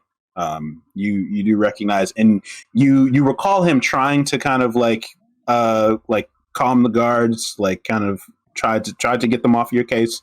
So you recognize him in that regard, and it's possible. Could you guys make a perception check for me, both Hogar and Johan? Got you. Perception. I think it went through. Did it go through? Looks like it did. Indeed, it did. You know the play. Fine for Johan. Good old Dungeons and Dragons. You might want to have your character sheet up to play with the character sheet. So give me a second. Johan, you don't recognize the multicolored braided woman who approaches the cell, but you faintly remember the man with the large arms and the runes on them. Hogar, you recognize the woman with the multicolored braids. You've seen her around. kind of like helping people throughout the city in your time here. Particularly, you saw her probably last night when you guys were brought in. So, hey, preacher lady, how you doing? It's Dahlia. I'm doing well. Hopefully you will be doing well soon. Yeah, so as you guys are having this exchange, Ursos unlocks the cells, unlocks you guys' cell, and says, "You made bail conditionally." And she points to the halfling and she says, "Meet your new partner." Hello. What does conditionally mean? Y'all have to do a job with me before you are set free. Do we get paid for said job? You will get paid for said job. How much do we get paid in said job? The group, if we survive said job, will be paid in splitting 500 gold. How many of us are there? He's like counting on his fingers. There's five. There's five. There's 5 of us. Yeah, so that's. I'm sorry. What's happening? Money for jobs. I was Right. told. I was told that there would be some people that I could gather for a job, because, as we all know, the Flaming Fist is not letting anyone leave the city. I need to get back home, so I was contracted to do a job, get paid, and leave. I was also told that y'all got locked up in here because y'all got into a fight last night. So I barely call that a fight. killing 2 birds with 1 stone here. Y'all get set free, I get to go home, and we all get some coin. Right, but by my math, I'm just not getting 5 people on this job. I was hoping that you, what's your name, madam? Dahlia. Dahlia. I was hoping that yourself and the other young man that you have with you would join us as well. I just find it funny how you named the 5 of us going, but never actually asked 2 of us if we would go. I go to 100 gold. I was going to until I heard the fabulously dressed man call another man, said that he smelled like piss, and I got distracted a while ago. Help me help them and help all of us, please, honest, Dahlia. I beg you. It's really easy to get distracted by me as I pop this shoulder and pop. So, anyway, Dahlia just rolls her eyes. what is this job we've all been drafted into doing? Apparently, there's been a series of murders in town. A series of unsolved murders. Yes, I've been hearing rumors of that. Yes, and they want us to do more. They want us to stop those who are causing it. We do have, preferably, we should try to capture them alive so that the victims of their crimes can get justice. But if they don't come back alive, more murders. It's Baldur's Gate. Nobody's gonna care. So Dahlia looks at Johan and is just trying to get a finger on him. She's got concerns. She doesn't voice them, but she's got concerns. I said Malachi was like 3'5". He's actually 3 foot, but you can see the middle management face. that's the middle manager face. Like guys, look. I know y'all wanted that extra overtime pay, but can't do it this month. You know what I'm saying? But anyway, so Dahlia, What's your names? What's your names, everybody? I don't know who any of you are. Well, you really don't know how to navigate the situation, do you? I don't. I just want to go home. I'm tired. Well, I I'm ain't had Vol. breakfast. I'm Vol, and you are Well, Malachi, right? Malachi Ithid Freeman, Method Man for short. Who calls you Method Man? Like, tell me. A lot of people. A lot of folks. Well, So, my name is Hogar Altania.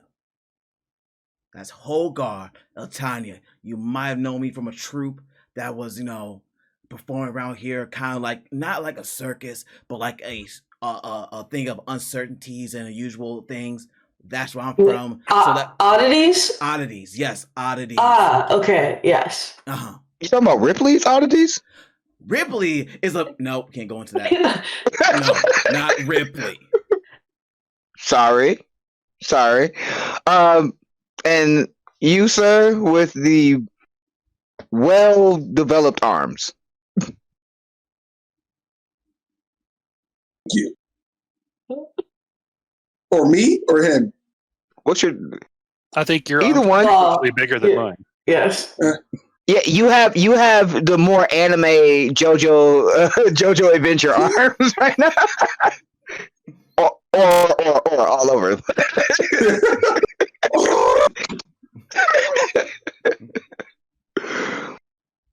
Yeah, your names, people, please.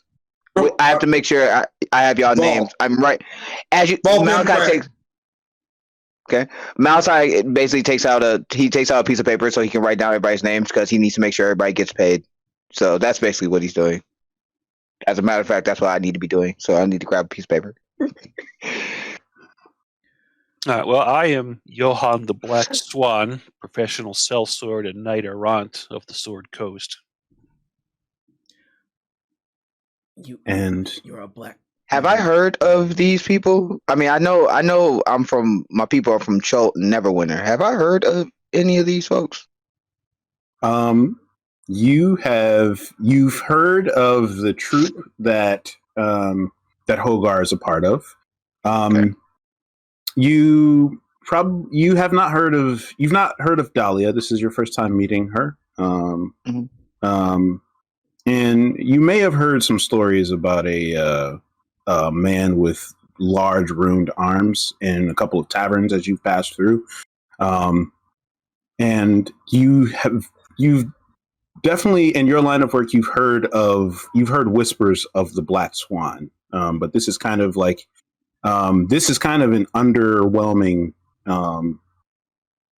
experience with like what you expected the Black Swan to be versus what you see in front of you. Expected you would be a lot bigger, and that's coming from me. And it's not all about size; it's about how you use it. That's not nope.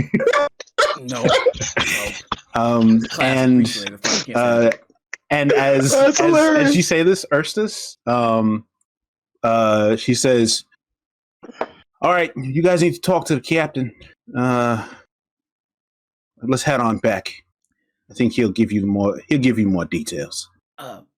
Well, I'm going to be a lot more useful to you if I get my gear back. Yeah, I like what he said. We'll drop by processing as we head out. Thank you. And as you guys head out, could I do one thing to the guard who I've been talking to? Yeah, what would you like to do? Oh my God! God! Walk out and be like, and that's why. Nope, I'm not going to say Nope. I'm going to walk away. I'm going to choose peace. Next, if I see you in the street, I might give you a black eye. Okay, let's go. And the guard just kind of like shakes his head and rolls his eyes as you walk out. And Ball kind of like walks up and puts his arm on his shoulder, kind of like shepherding him out. And he's like, yeah. I mean, remember, next time, left hand does numbers, right hand does work. All right. See, I'm not really a fighter in that way. Oh, I can tell. Hang on. I'm walking. I'm just walking. I'm trying. I'm gonna make a look. I have in D&D Beyond an anger check, a skill. I'm gonna make an anger check right quick. Oh my god! I literally made an anger check. It's just a D20. So. You do know that's perpetuating the stereotype that I want to control it. I am controlling it, and I want And to. so- That's why I'm not doing. Anyway, go ahead. And so at this, as this intrepid group, this motley crew heads out of central bookings at the Basilisk Gate, they have no idea what lies in front of them. And might I say, this is a rough bunch that fate's put together, but they might do great things. Who knows? But I can guarantee you at that moment, they had no idea that they were going to hell. This will be a fun one, folks. Dahlia's like, say what now? Welcome, everyone, to D&D Episodicals 4. I am Winston Lewis. I am the GM, and I am delighted to be here running the game for this rowdy bunch of folks who I love so much. I'm a designer. I am a graphic artist, and I do voice work sometimes. I do amateur voice work. So, and this is the beautiful cast. And let's get some formal introductions, starting with the man himself, Lawrence. Hello, everybody. My name is Lawrence Calvert. I'm also known on Twitch as Ananzi101. I live stream. I'm on a political podcast here in the Kalamazoo area on 89.1 every Thursday with my friend Andy Argo. We do a show from 6 to 8 o'clock talking about news and politics, local, national, and international news. I have do activist work once in a while, and yeah, and also I'm an international street dancer. If you want to look me up on YouTube, you can also find me as Lawrence Calvert or Ananzi, Ananzi, Ananzi on Instagram or on YouTube and whatever.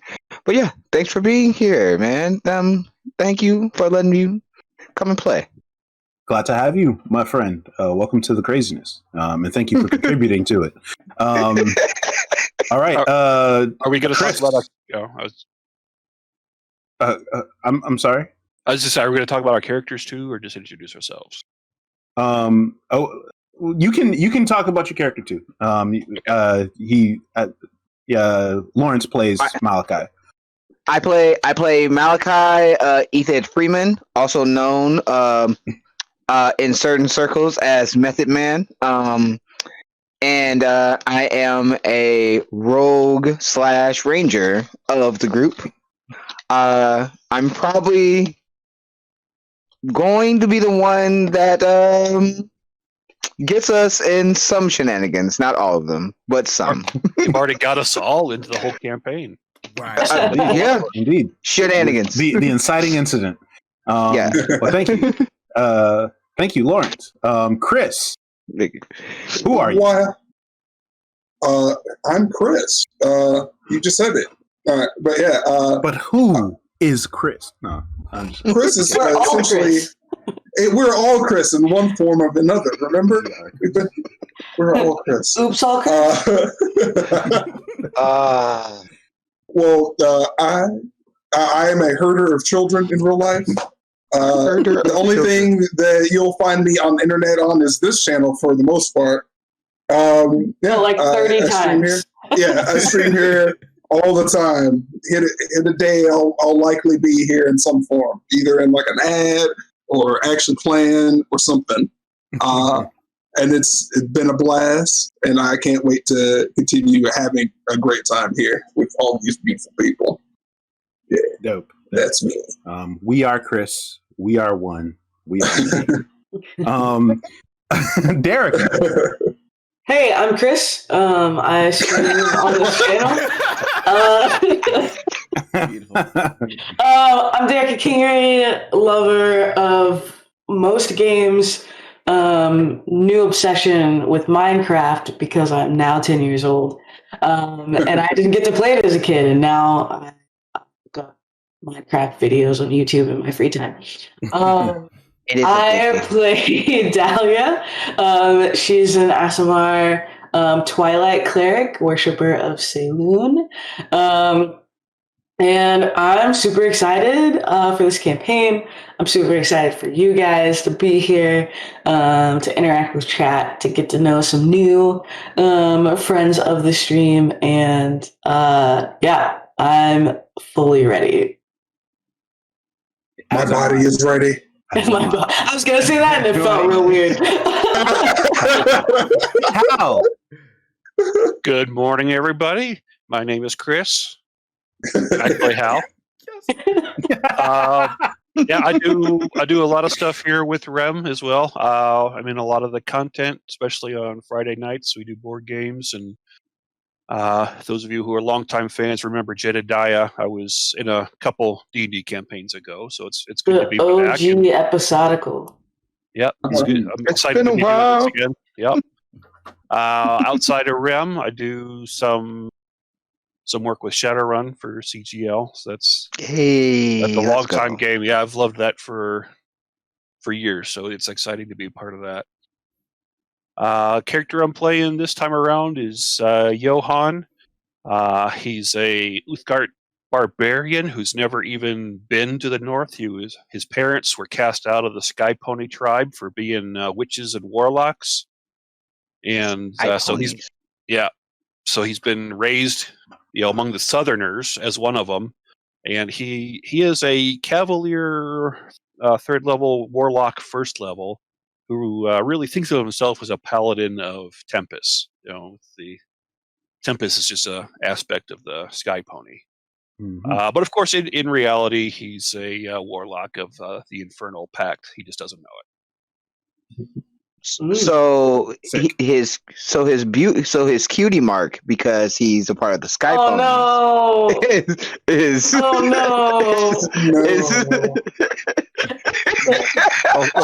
Shay, it's way too early to leave the stream. We just got started. I'm just joking. I love you very much. Well, none of you have been lucky enough to see his cutie mark.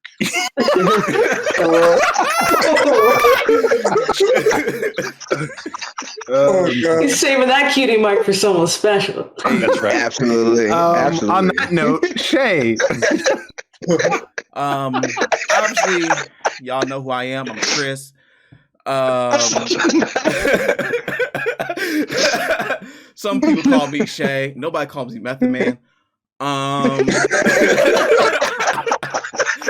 I was a GM of a little show called D&D Episodicals. What was it called?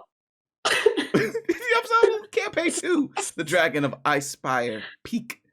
Hey, you did it! When I'm not GM, I can say words. It's amazing. I don't know, because what did you just say in character? Pecurities or whatever. I said pecurities. That's a word. Look it up. Google. I am playing, shockingly, not a bard, but a blade singing wizard, orc, obviously, and beautiful of it. And yeah, he has some tendencies. He can control it, but he has tendencies to get mad when certain things trigger him. And that's me. I have no idea what those things are. Method Man, that's it. Just things that make him mad. Method Man. So, I'm just laughing that we have an IKEA paladin and an IKEA bard.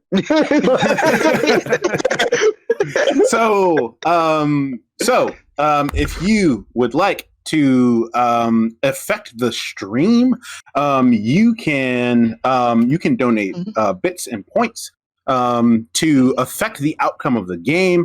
You can give copper for inspiration. You can give silver for a successful hit, and gold for a nat 20. You can also, if you follow, you get to grant inspiration to one of the players or the GM. Or you can, if you subscribe, you can give a nat 20 to someone. not saying that they will need those soon, but I encourage you to give those nat 20s and those that inspiration. I'm a rebel. We're going to hell. We're going to need it. Give all to the GM. Let's do this. You don't even have to tell them that. We got Kinder I Mage, rebuke we that got in the name of Jesus. Do not say. Plus is mine. So don't listen to anything he's saying. And join the Patreon for bonus content. There's a ton of stuff there. So with that, we're gonna jump back into the narrative, jump back into the game. So as you guys grab your equipment and you head out of central bookings, you are brought in front of the gruff Captain Zaj, who is sitting waiting for you. And he looks up. He recognizes almost all of you, having run into you at some point. And he looks at Malachi and he's like, well, you even brought Dahlia with you. Man of charisma, I see. I have it oozing. I got it dripping. That was the least charismatic thing you could have said. I'm not even going to touch on that. Okay. So for everybody at home, my character has a -1 in charisma. Okay, I need everybody to understand this.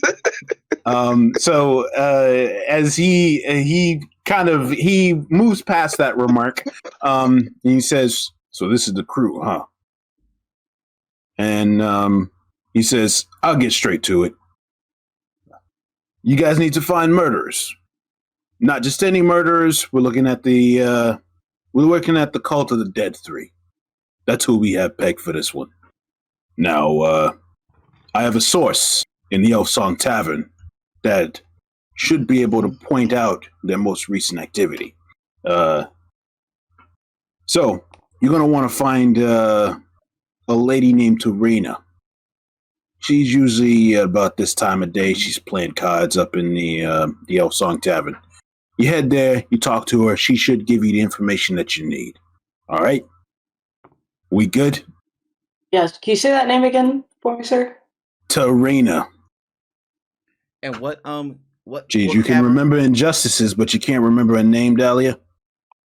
Listen, I'm not having it today. I'm not having it. Ooh, you in trouble. Yeah. It was a jab. I'll let it go. Either way, good to have you on this one. Yeah, it's good to be here. Head to Elf Song, talk to Tarina. She'll give you the up and up. And from there, I assume that you guys are good to kind of proceed and head to Elf Song. Follow me. I know the way. I know the way. I was gonna ask.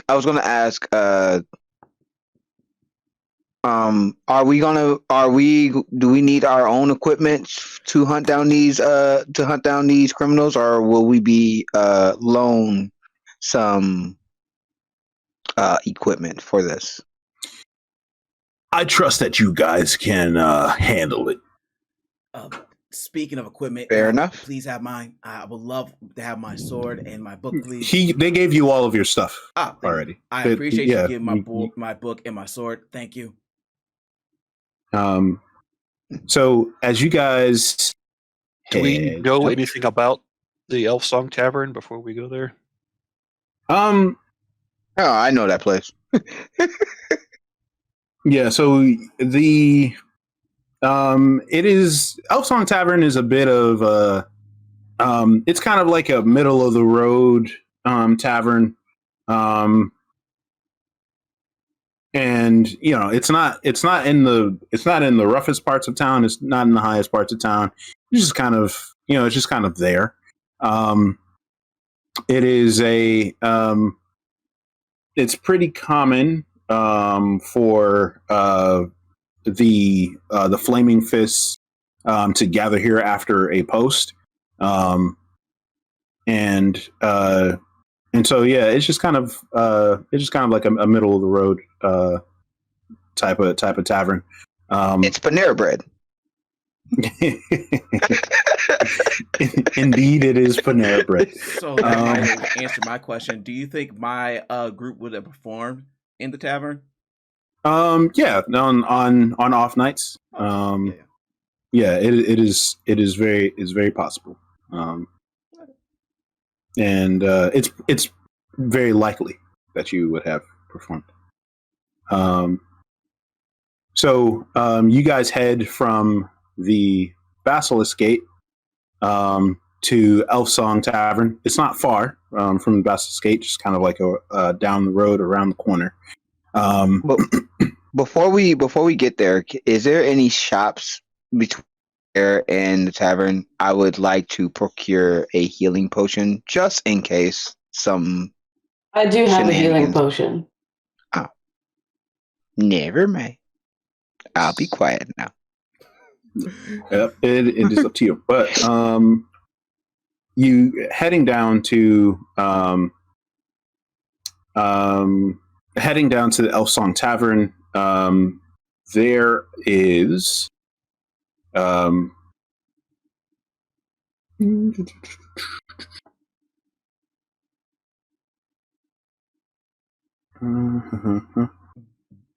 so as you approach Elf Song Tavern, you notice that there is a half ogre standing by the door with his arms crossed, and he's just kind of glaring at anyone who kind of comes by, and he watches as you guys approach, and as he looks down, he's like. He notices he recognizes Vol.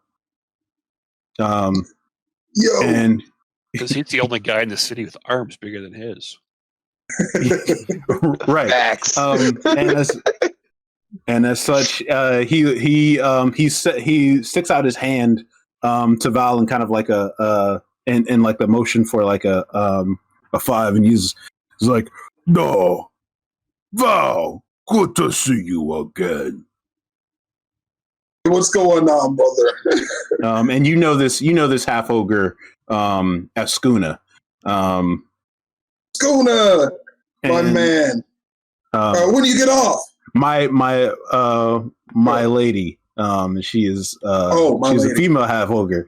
Okay. And she just says, "Oh, until the rabble takes itself out." Let me know if you need extra hands. I know you got extra hands. I get it. It's a joke. You made it funny. I love hanging out with you, Skuna. And then, like, I pat her on the back. Just like, oh, come on in. This place is great. And she opens the door. And she just kind of acknowledges the rest of you, just kind of knowing that you're in good company with Vol. And she opens up the door for you to walk in. The tavern is pretty lively at this point in the day, as there are there's a number of folks just kind of like sitting about the bar as you guys walk in. It's pretty. There is a half elven woman sitting on the stage playing a lyre as you guys walk in. And it's a little bit of a just kind of like a melodic like calm tune as you guys walk in, which no one seems to be regarding because everyone is just kind of like is just kind of like rowdy and like loud, and it's sharp contrast to what's actually happening as she's playing and as people are like interacting with one another. And as soon as you walk in, the owner of the tavern is she notices you, Dahlia, and she's a half elf woman, and she recognizes you, Dahlia, and she says, "Oh gods, what have I done to deserve this?" And she immediately goes from behind the bar, walks directly over to you, Dolly, and she says, and what can I help the servant of Saloon with today?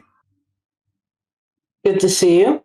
I have my friend Malachi here. I'll let him take over this particular conversation.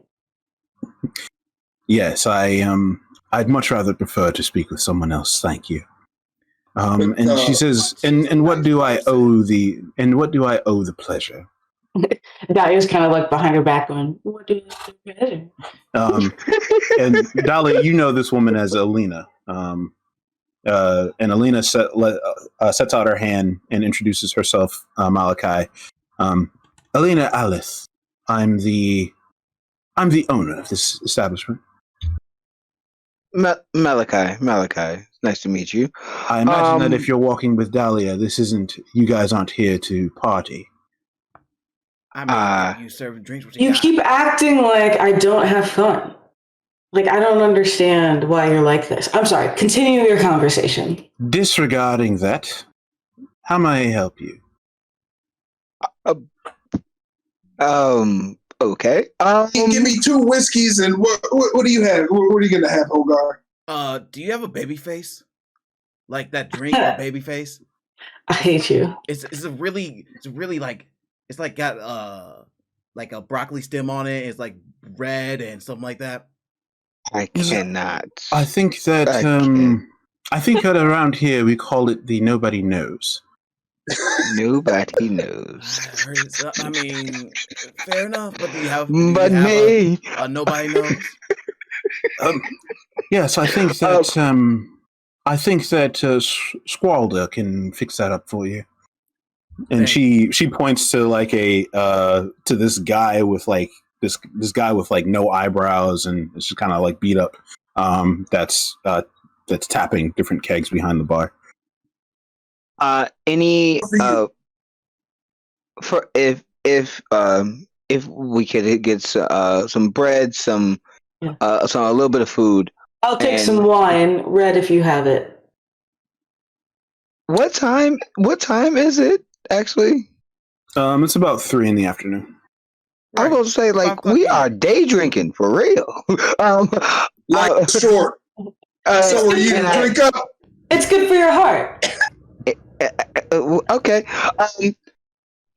Anyway, can we get some food, some whatever drinks my compatriots are asking for, and some information? We were sent here by the guard.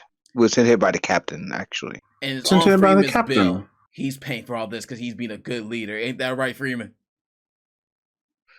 Yes, I will pay for it. Hey, that's my man right there, Freeman. And she says, the captain, which one? Was it Sarge? Was it Memphis?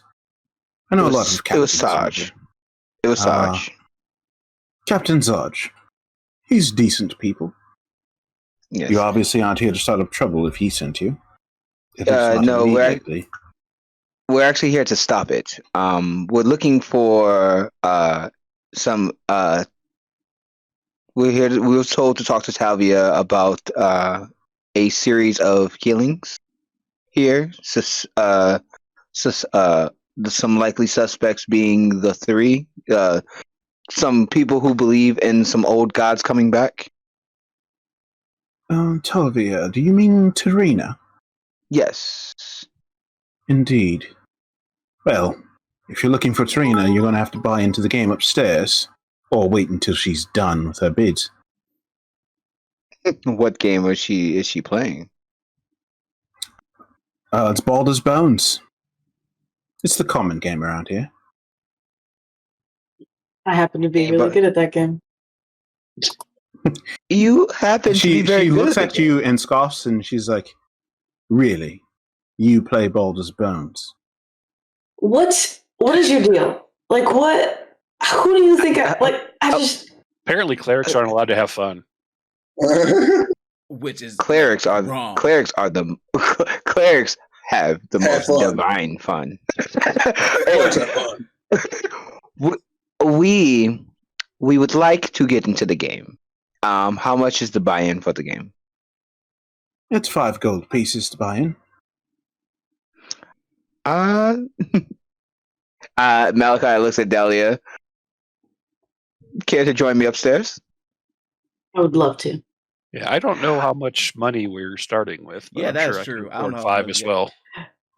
The money that you start with should be your level. It should be your starting gold multiplied by your level times 4, I believe. Oh, well, Okay. whatever that is, I'm sure I can afford 5. 4 times 4, so that's 6. That's 16 times starting gold. Okay, gotcha. I have a little bit extra. Then just so you know. Yeah. How much for the drinks and the meal that we get before we go upstairs? You guys are having a decent enough meal. It'll probably, for everyone, that'll probably run you 10 gold pieces. Okay. I slip 2 gold pieces over to help with the cost.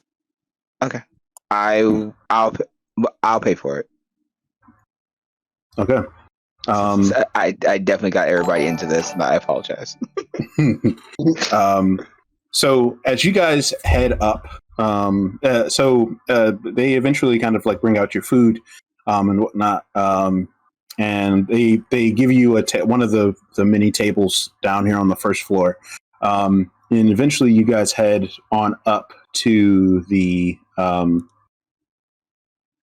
you guys head upstairs.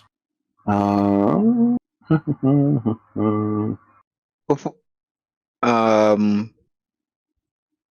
have my own gaming set that's on me. I would have loved to play a little bit with everyone, but like, when we get some time.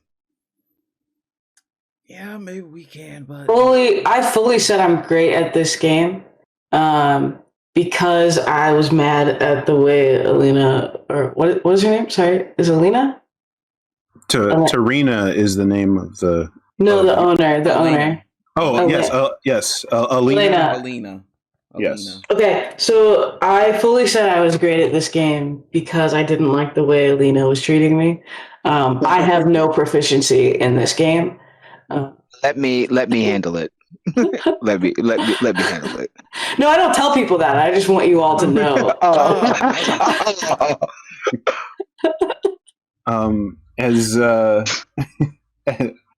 As you guys, so you guys head up to the second floor, and the second floor is basically just composed of 2 large tables with just groups of different folks playing different gambling games on them, and you see My kind of place.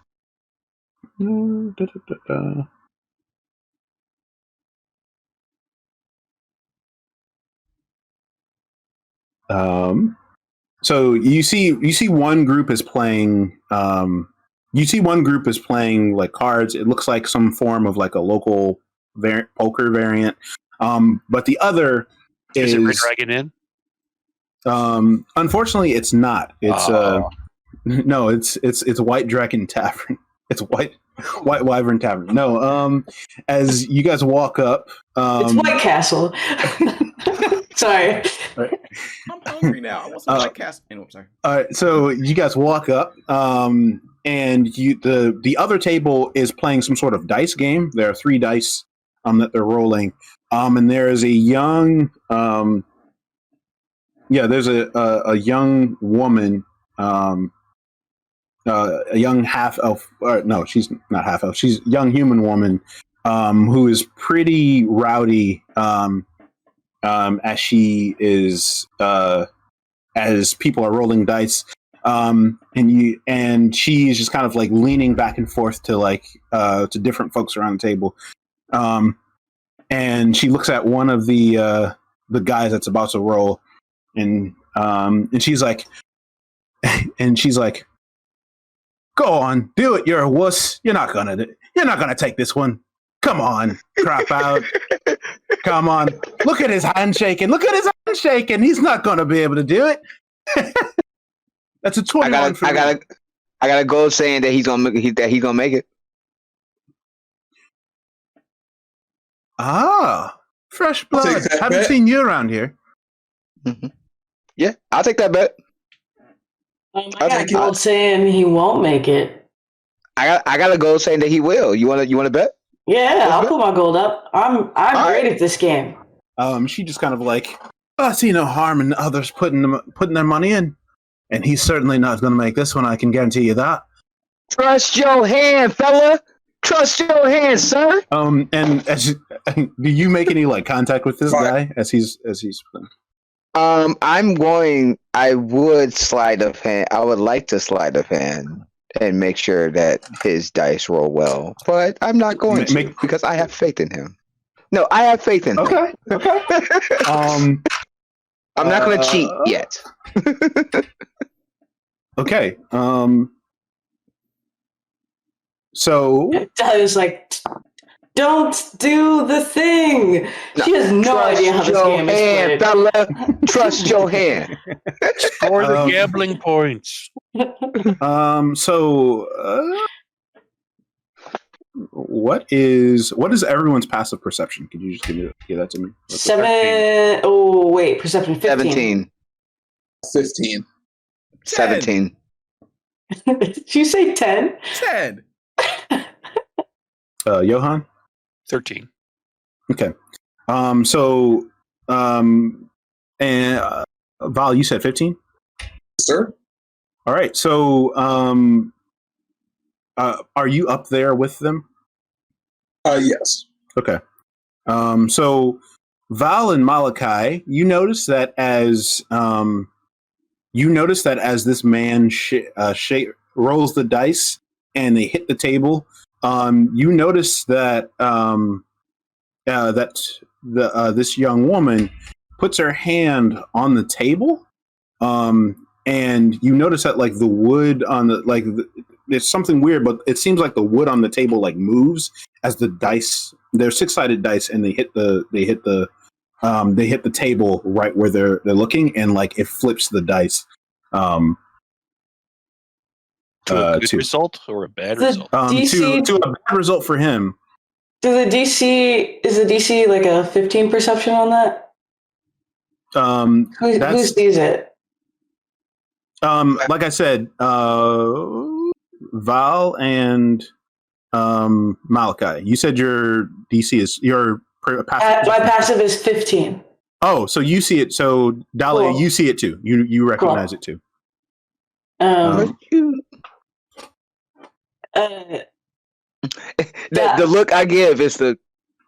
And like I see that look, and like I like. Yeah, I look at everybody's face to see if they're noticing what I'm noticing, and I can clearly see that Malachi has noticed something. So I'm kind of like, yeah, I think Dahlia fully goes. I think maybe he should get to roll that again, don't you? I agree. Seems right. Like I may have bumped the table. You might bump the table. That's unfortunate. Unfortunately, where the dice roll, that's where the dice land. So there's not much more that we can do about that. Okay. I'm gonna give up my gold. You know what I'm saying? I got mind control over this lady. She be like, "That's where the dice land." I'll be quiet. So, and as she says that, she just kind of like she rakes in. So along with like the gold pieces that you put in, there's probably like 17 gold pieces on the table from the previous pot. It's going to while she's putting the gold up. It's like, all right, like, come on, friend, you know that wasn't right, and wouldn't it be nice if you just told the truth? And I cast suggestion. What is that? Is that a charisma save? That is a charisma. That's a wisdom saving throw. Wisdom save. All right. Which is different from charisma. In case Pratt was wondering. It is different. Does a 13 save? 15 saves. No, he said 13. I said 13. I know I was saying 15 is my save DC. Oh, so no. So no. It's a yes or no question, Chad. Yes, I know. No. So she fails that. Remind me what suggestion does. Suggestion. You suggest a course of activity limited to a sentence or two, and magically influence a creature to see within ranks and hear to understand you. The suggestion must be worded in such a manner that it makes a course of action sound reasonable. So as she's raking in the coins, she is going to say, on second thought, we could always double it. What do you say? Double or nothing. Everybody back up away from the table. Everybody put their hands behind their back and let the man roll. Double or nothing. I'm putting 5 gold in. Since we raising the price, let's go. So he is going to so he's delighted that he gets another opportunity to not lose. And so he's going to roll. And did she put her hands behind her back? And did she move away from the table? She does move away from the table, and this time he rolls low enough to win. Let's go! Let's go! I put no money on this, but that's okay. Let's go! Give my 10 gold. I'll take my 10. Let's go. And you notice that her countenance looks very gruff as she slides the coins back and drops another pack of coins on the table. And she's, all right, off with you then. See, there you go. Yes, a low number is good. Yes, I knew this. Of course did.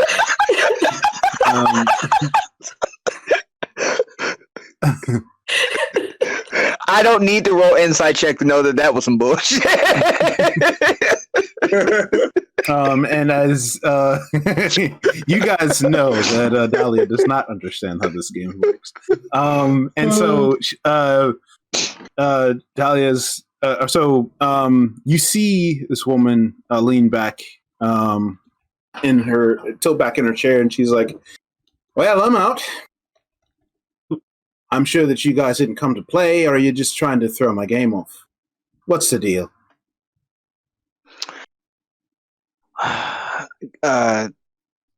Lawrence forgot the name of the captain, Zaj. But Malachi knows Zaj, and Malachi would say, Zaj sent us. We just want to get some information from you. We'll be... So that rapscallion. Well, I guess that this is more of a business meeting then. Absolutely. And she kind of taps the table a couple of times, and as the group gets up to leave, and she says, she gets up and she begins walking toward one of the rooms, and she says, talk in my office. And that is where we're going to take a break. Sounds good. We will be back in 10 minutes. Hey, welcome back, folks. So as the party has made contact with Tarina in the Elf Song Tavern, she's invited them to our office to talk business. And as such, Tarina kind of herds you guys into a room that is off this larger room. It's really nothing more than a room with a couple of crates that kind of like serve as a desk, and there's a stool behind the crate. And you see that there's like a chest on the floor that is next to a hammock that is that's kind of just been strung up here. It doesn't seem like she spends a lot of time here, but it certainly is hers, as it is. As you notice, kind of like some of her effects that kind of match her aesthetic lying about. You see some thieves' tools on the floor next to the cot. And you also notice that there is some sort of pirate's flag with a serpent around the Jolly Roger despite the in replacement for the bones, that the skull and crossbones. Would I recognize? Can I make a history check to recognize where that may come from? Yes, you can. I'm rolling on D&D Beyond. I got a dirty 20. Okay, so you would recognize this flag as the flag of the Uncivil Serpent, a group of pirates that are pretty well known around these parts. They actually moor here in Baldur's Gate from time to time.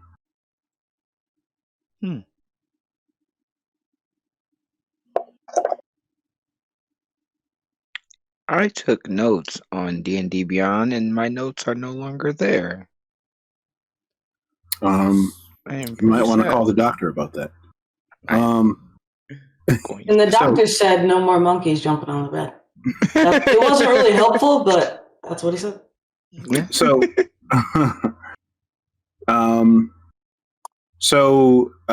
as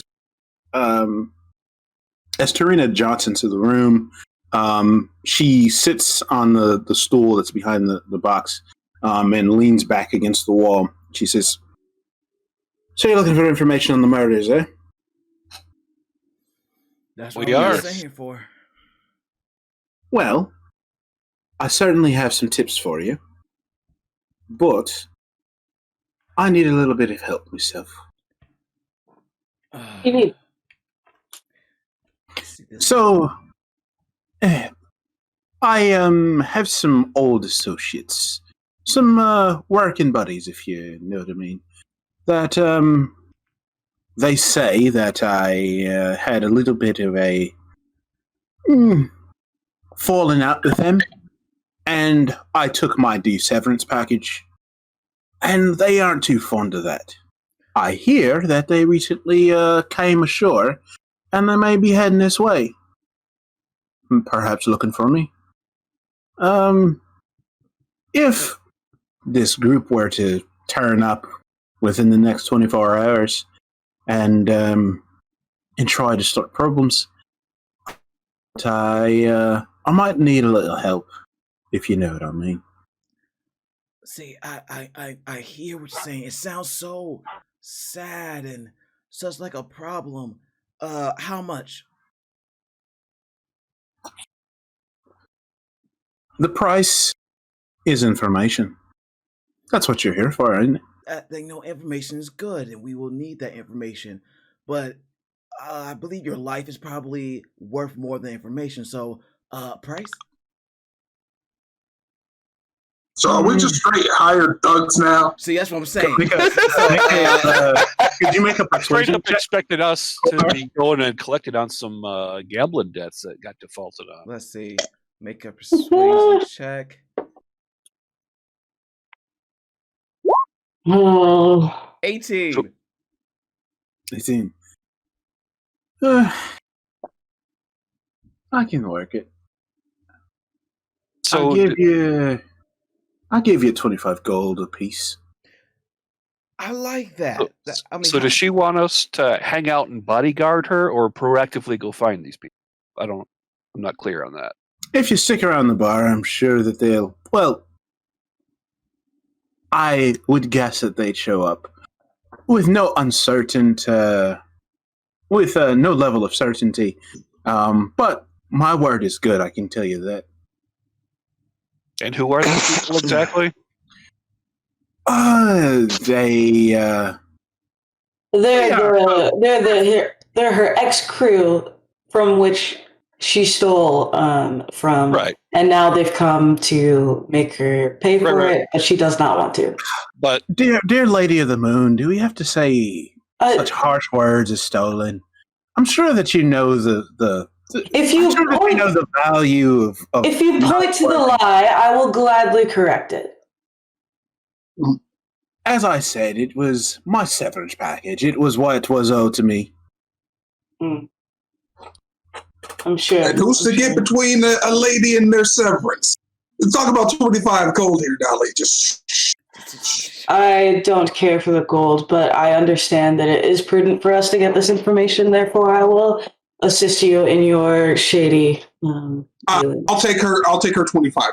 Think about it. I mean, we gotta split it. I mean, Just consider it alms to the poor. Is there a ship they're coming in on? The ship is already ashore. See. The word is that they should be here in a couple of hours. see, and I just remembered. You have people downstairs that do not. That's your patrons, your people who probably don't get hurt if they was in the shamble. Do you need us to protect all them as well? These aren't my people, darling. These are just passers-by. Yeah. If people get hurt, it's... So believe that it's Alina that owns the tavern, right? It's Alina's patrons, really? You're right. I can assure you... Malachi. Oh, sorry. I'm sorry. Go ahead. I can assure you that Alina will be fine. She can take care of herself. Yeah. Oh boy, can't she? You don't remember Scooter outside? I can honestly say that I am not concerned with how Alina is doing. Well, that's just come on, Moon Lady. Not Moon Lady, bad Preacher Lady. As that conversation was going on, Malachi's face went from tired to mildly disgusted at the thought of stealing from other people in the trade. Is a taboo that insults his that he feels insulted by. But he's not saying anything. It's just the look on his face just went from yeah. Can she tell us how to recognize these people? Or is it just when somebody starts attacking her? Oh, it's obvious. She says, well, if you don't recognize them from the smell of piss and shit as they walk into the piss and shite as they walk into the door, then they'll probably be wearing the colors of the uncivil serpent, which are it's a sky blue and whatnot, and they also have tattoos of the brand on their arms. And it would be and she points over to the flag that is under her, that's under her bed. Okay. I think that we should probably go downstairs and protect this beautiful young one, and we should do the thing. I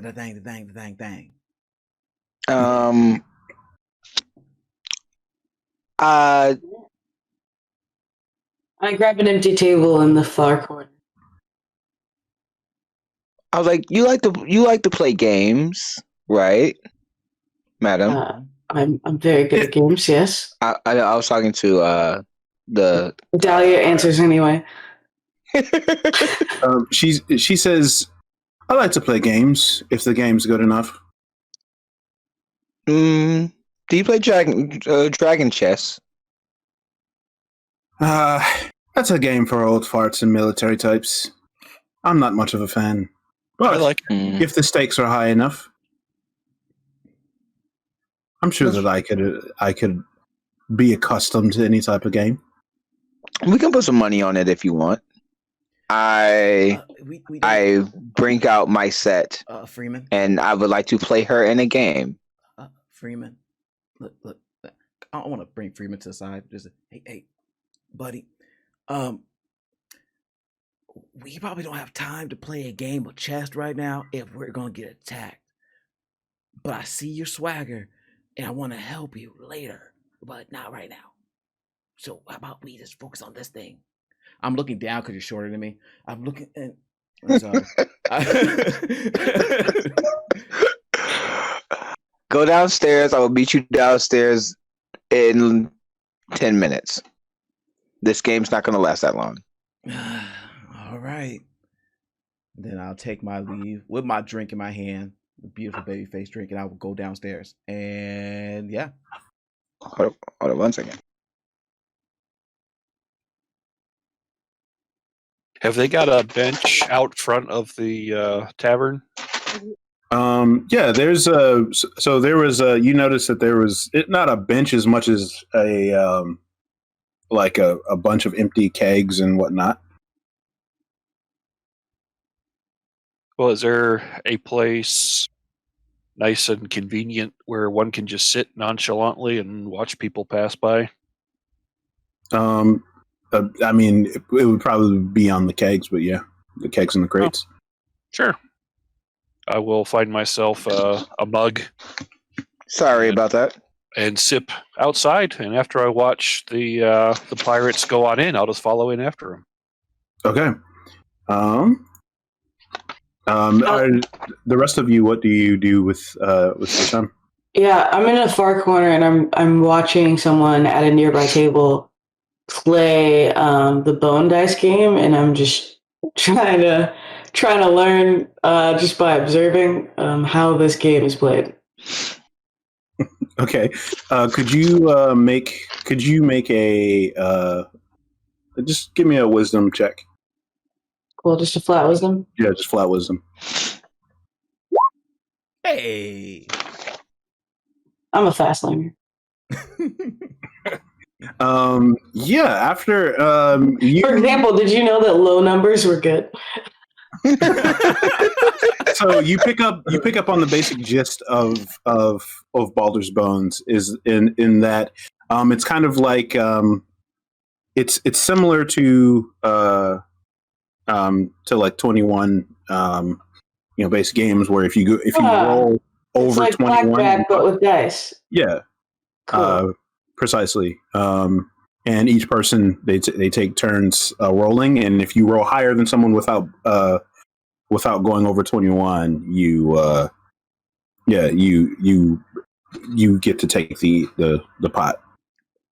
You can basically, and you can roll until one person either hits 21 or you can't roll any higher than they do.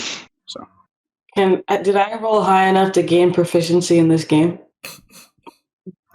You rolled high enough to understand how it's played. Okay, that's fair. Yeah.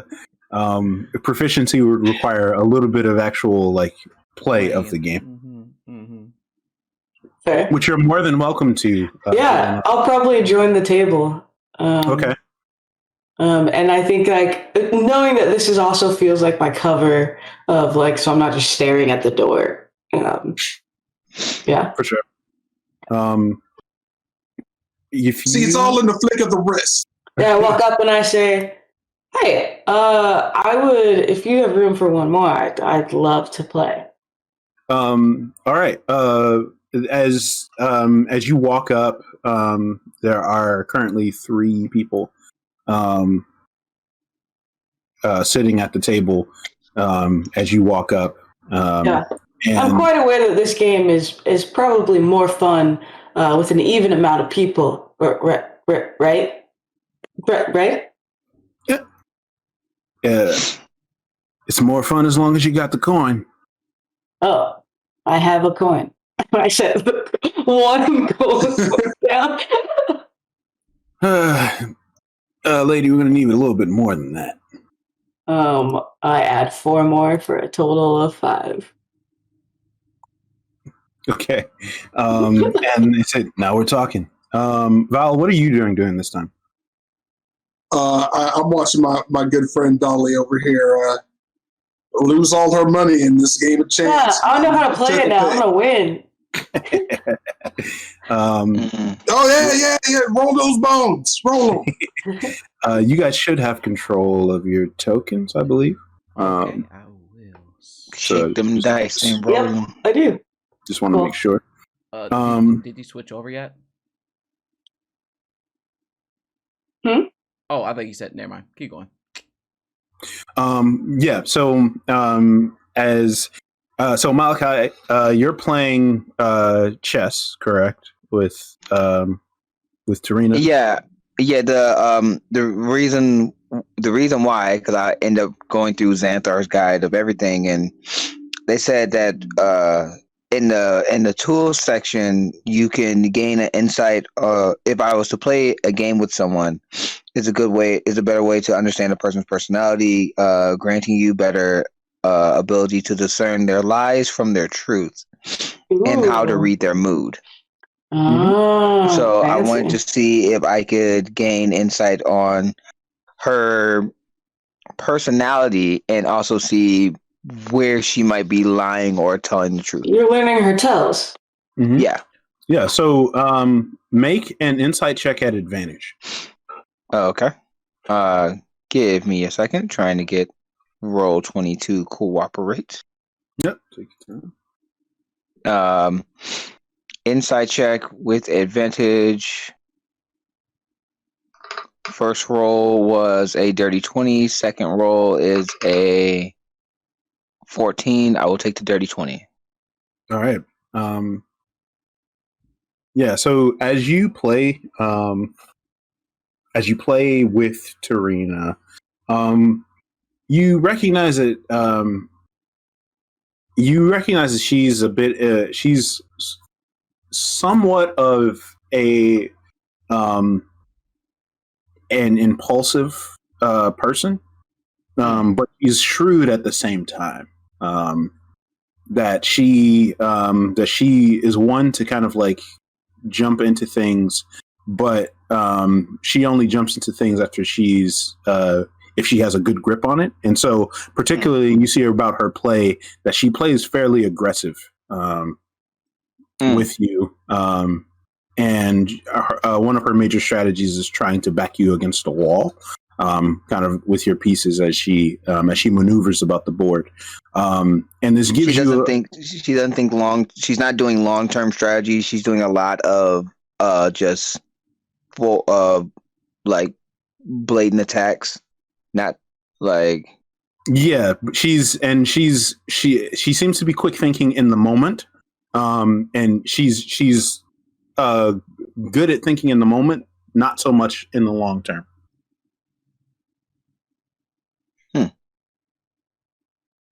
All right. Yeah. Like I said, if the game takes 10 minutes, then I will go downstairs and gamble. No, that's fine. I would say that yeah. Give me a intelligence. Just give me an intelligence saving throw. Okay.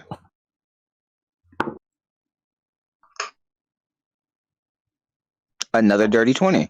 15 plus 5. Okay.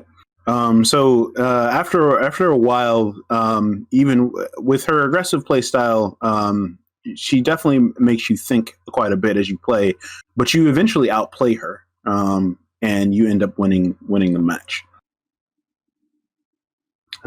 This is after about an hour or so. Really quick, Dahlia, could you roll 3d6s? I sure can.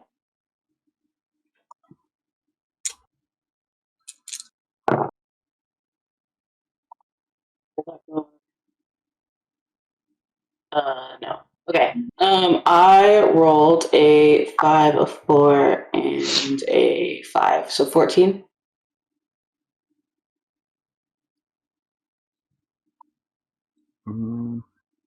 Sorry, for roll an additional d6. I'm sorry. Oh, sorry, it's 46? Yes. Okay, so 14 plus 1 is 15.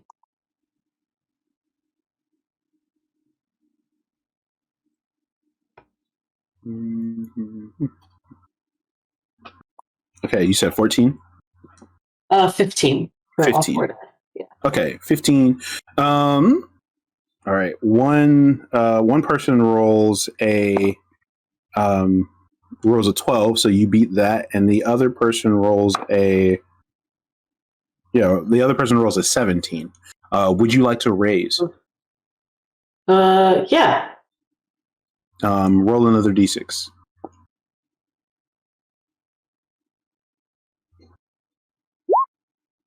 3. Okay, so that's 18. You see this. You see this Gith. This Gith Yankee. Kind of like scratch his head for a sec, and his eyes narrow as he looks at you, and he grabs another dice and he rolls it. Oh, he's got spunk.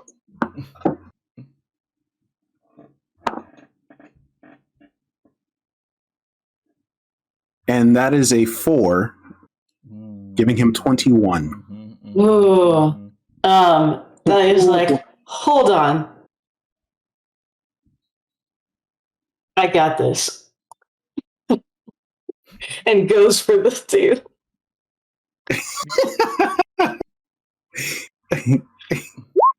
Dang. Oh, wait, no. No, I already did it. Yeah. I'm gonna use my inspiration roll again. Okay. Dang. All right. Let the dice tell the story. The dice tell the story. So that's you bust with a 22, and the Gith Yankee just and he brings in the coin from you and the other two. He says he looks at you, Dahlia, and he says it's like, Saloon don't seem to be one to play much games, huh? Saloon doesn't engage in everything that I do. She lets me be the free spirit that I am. And today is just a day for your blessing, I assume. Yeah, so be it. You can bless me all week if this is what it entails. And then he chuckles as he puts the coins in his pouch. Hogar, what are you doing during this time? Hogar is going to go to the stage and is going to see if the person was still playing. Yes, the woman is still playing. The half-elven woman is still playing. And she's singing some sort of song about El Terrell. Okay, I don't want to mess with her, Mm-hmm. so I'm gonna go to the bar lady. To Alina. Alina, yes. Mm-hmm. Okay. What do you want to do? I want to talk to her and say, "Psst, Alina, come close, bring it in. There you go." She's very apprehensive to come close. She's like, what is it that you would like to say that you cannot say to me face to face? No, we can say it face to face, but I don't want to be quiet because I don't want to tip off people and be like too loud because I don't want to scare people. But I heard there might be a fight here, and I want you to know that I want to help y'all in this and to protect your patrons. She says, what kind of fight? We have fights here all the time. That does it. Oh, my bad. I didn't mean to cut you off. I'm usually better at this. But yeah, I just heard there's gonna be a big fight, and I think you would want your people to be safe. I feel like this is a place that they could gather safely, and I want to bestow upon you my talents to help. And how exactly would you help with that? I pull out my sword. It looks really weird. It don't look weird. It's a long sword, but it has like a gem in it. I was like, look. One, I can play music, but that's not the point of it. The second thing is, I'm pretty good at protecting people, making people see a different way of coming, and maybe even ending the fight before it begins. At least for a couple of them, not all of them, but at least for a couple of them. Maybe their leader. I'm good at spying out people. All right, save your claptrap for the flaming fists. What do you want from me? I don't want anything like big. I just I all I want is, a round of drink for all my friends after this is over. Like maybe 2 or 3. But if that costs too much, you can just give me a coin. But Make a persuasion I'm okay check. with the drinks though. Make a persuasion check. I will.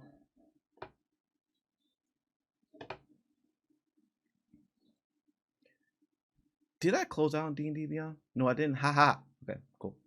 All right. Persuasion. 24. Okay. She says, if this fight is going to be as big as you say it is, and if my patrons are unharmed, you can have all of the drink that you would like for the rest of the night. See, that's why I like you. Wow. I appreciate you. And I will make sure, and all my companions will make sure, because they should drink too, because not just me, But we'll make sure that everybody is safe as we handle any fight if it comes to it. As we proceed to handle what you need. And going outside,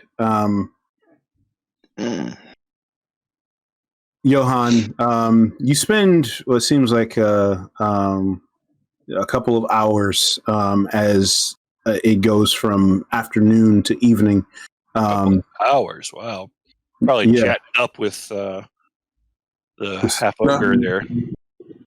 Do you say anything? Do you say anything in particular to Skuna? Just talk to her about the city because I'm fairly new here. What's why is it such a big deal that the Duke is missing? Everyone seems to be freaking out about it. And she just says, she looks at you. She just says, "You don't know about Grand Duke? Grand Duke, big deal around here." There's no other big deals? Well, there are other big deals, but he biggest deal. Okay. And he been gone for 10 days. How come the other big deals can't take care of things while he's gone? Big deals don't like dirt and skirt. It's too much for them. I see. And he says, "You're not from around here, are you?" No. This is my first time this far south. You should probably get rest. You look tired. I hear that a lot. And Skuna just kind of like, as Skuna is talking to you, she's kind of like, she's looking between you and the people passing by. And you get the sense that she's trying to put on the air of being a threat, but you kind of gather that she's actually not very threatening deep down. That it's her demeanor is mostly a front. Fair. But after a couple of hours, you see a group of men approach you that look like seafaring types, and they look a lot like what Tarina described to you. Sure. Okay. And they're led by a guy with a red bandana over his head and an eye patch. There are 8 of them, including the guy in the red bandana. And the guy walks up to Skuna and he says, "Yeah, you look like you're in charge here. You heard of a lady named Tarina?" And Skuna looks down at the guy in the red bandana, and she's just like, Never heard of a Torina. You looking in wrong place. And he says, right, sure. And this is the Elf Song Tavern, ain't it? And Skuna is kind of gruff, and she's like, "You know how to read, don't you?" And he says, "I beg your pardon." And he just kind of like walks through the door in a huff, and the guys kind of like pile in around him as he walks in as well. Since I'm downstairs, do I see them? Yeah, you see, Hogar, you see this group of rough-looking individuals kind of pile in. You've seen bandits before, so you kind of know, the deal. And they do look like what Tarina described to you as her old crew. If I'm still talking to, I got it. Hold up, Alina, can I say, how about you offer free drinks? How do we offer free drinks if all the patrons go upstairs, like scream it, because they'll listen to you and not me? Are you trying to clean me out? I'm trying to say that the people at the door is probably the people that's here, and we're going to take care of it. But I want this. She narrows her eyes and she points to you. Could you make a persuasion check? I will make a persuasion check. I love persuasion. Almost like I'm an expert at it. Okay, here we go. This is probably going to show me wrong. Yep, it will do it. 12. She says, "You sure as hell better know what you're talking about, Orc. Or else you're going to be paying the damages." Got you. Look, I played here before. You know I got you. You know I got you. You know. She says, "You've played games, and I don't too much like games."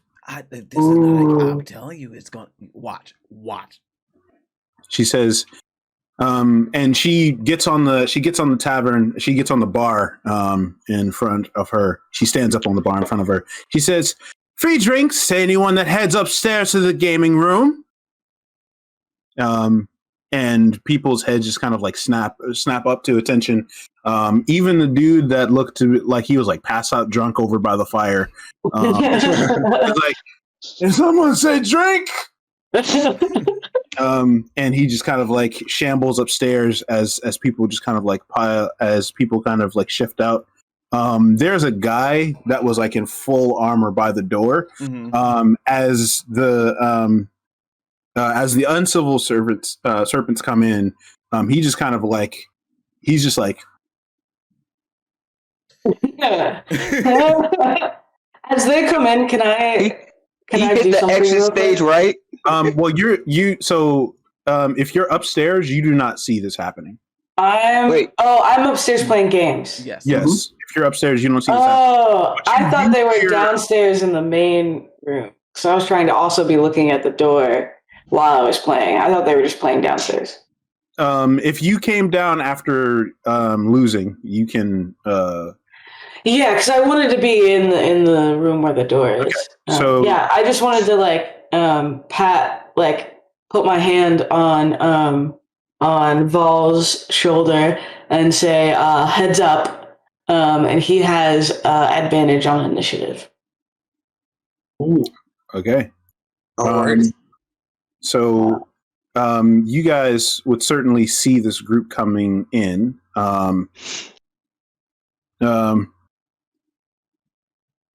And as this guy steps in, you see this red-sashed man kind of step in, and he sees people clear out, and he's like, "Oh, so y'all are running, huh? Tarina, get your ass out here, girl!" Who are you screaming at? Am I? Do you pay bills in here? Am I that's the most black. That's the most. Look, that's the most black father thing I have heard. So Alina jumps down off of the tavern as he yells, and she just walks right up to him, and she's like, "I don't believe that you've ordered anything to be yelling in my bar like that." He says, well, I'll have your coldest brew on the house. And along with that, I'll have Tarina, because I know she's hiding in this little shithole. She says, I believe that you have a few people that you should be talking to. And Tarina is not one of them. And she motions to Hogar, who's behind the tavern.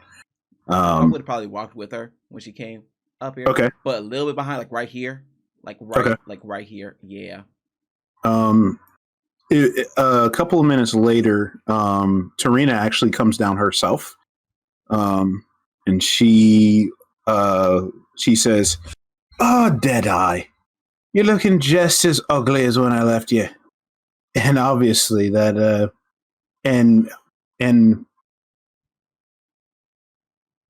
you're not doing a lot of looking these days, especially with that other one being plucked out. And Ooh. And he says, "Now listen here, bitch. We had a business deal. You reneged on that business deal. And that means you owe me money. And all these fellers around here also want that money." And the other bandits around begin kind of brandishing their weapons. As he says this, and he says, "Now, I can excuse your prior disrespect. That don't bother me none. But what I can't excuse is you backing out of business. Now, either you pay us what you owe, or we'll take it off your corpse. And these sissies that are standing around here, they can go with you for all I care." Just a quick clarification. How much do she owe you? Just to. Now, if we ballparking it, I'd say the good side of about 50,000 gold. 50,000 Ooh, shit! As he's saying that, I'm gonna walk towards her, or walk towards like them, like right here, probably. Mm-hmm. And I'm gonna look at her as like,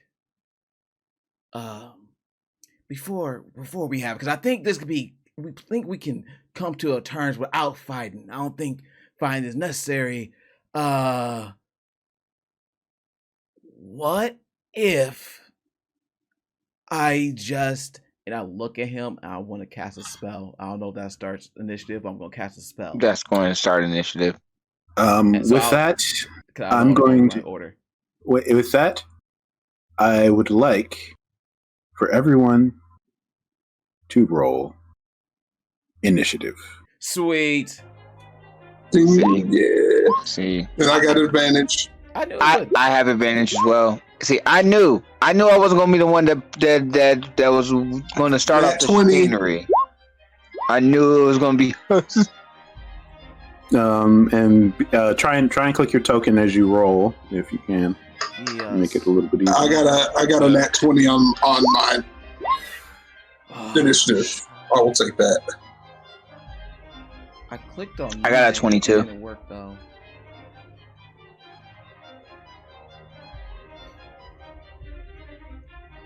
But since because I'm in the wrong, that's why. Ha ha ha ha ha ha ha. All right, well, I'll roll again. I got my token selected this time. You can just put in your initiative on the counter. I just need to add you to the counter. It's just if you click it, it adds it automatically.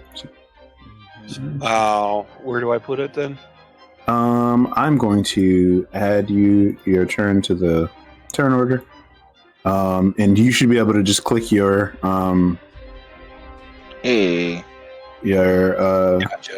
turn character and just change it up there.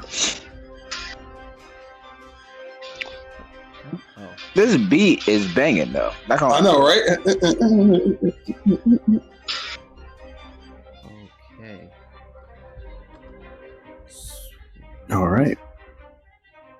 My advantage to Chris actually really helps. That's awesome. The cleric already doing work. Yeah. Clerics and druids. Clerics, druids, and bards are the most broken characters in D&D outside of wizards. You just named like half the classes. Well, I mean, when it comes to like battlefield control, clerics, druids, and wizards are second to none. Yeah. The only other class I would put up there is monks, because monks are my favorite class. But running around. They got all them stuns. Stunning strikes. Yeah, running around stunning everything with mobile and not getting opportunity attack is a beautiful thing.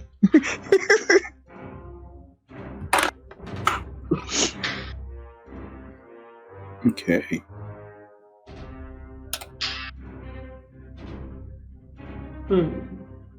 While I just want to say, DM, while that conversation was happening, Malachi would have taken that wolf mask that was hanging off his bag and would have put it on.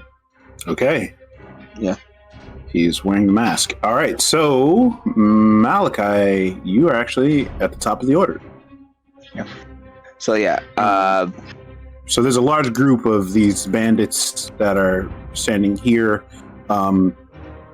Alina, the owner of the bar, is here. And there's one person who stayed seating at the table here. Who was the guy that was talking to? That would be Deadeye right in the center here. Yeah, that guy is going to get that guy. I'm going to try to turn into a new kind of unicorn. I'm gonna pull out my short bow. Oh, I get it. I was confused at first. I was also confused. Well, I mean, yeah, because I'm about to put an arrow between his forehead. Yeah. Oh, I did not at all. Jeez, I got an 8. That is gonna actually come at me. Are you close enough for it to do it? It's 10 feet. Yeah. Oh, so that's so funny. It's gonna miss me for sure with an 8. Wait. If I shoot an arrow at the bad guy, yes. I have missile attraction. If you shoot at anything within 10 feet of me, you shoot at me. Yeah. So what you see, Malachi, is that you pull your on the bow, and the arrow flies forward, but it zooms past. It zooms past Deadeye and the other bandits, and actually goes out of the window, like inexplicably. I don't think that you can see Johan from here, but it is weird because it just goes way off. Right here, like it curved. So the like yeah, like it curved to go out the window. Oh. And this is the window there. Yeah. I thought that was the door, so then I would be over here. Yeah. All right. You know what we're gonna do? Because I'm small and I can hide behind things. I'm going to go 5, 10, 15, 20, 25. So I'm going to use my bonus action to hide. Okay. All right. I believe it is Johann's turn. Do I need to give you a stealth roll? It's actually Vol's turn. It's not right in the initiative. He rolled a nat 20. Yeah, I got 22. Okay. Do I need to give you a stealth roll? Change that. Yeah, give me a stealth roll. So Val, it is your turn then. I have advantage. All right, and which guy was the guy talking again? The guy in the center right here. So Maul is just going to straight up leap over here and land here. Yosha! He just lands right here and just kind of like reaches out and grabs the guy. It's like, it says, "We asked you nicely," and he's going to try to grapple the guy. That's his strength versus your strength, right? Correct. So I'm doing athletics.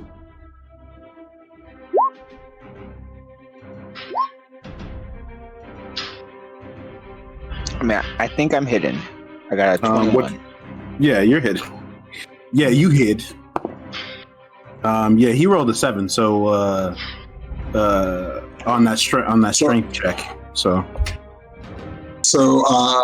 I grab him by the shirt collar and just kind of like lift him up just a little bit.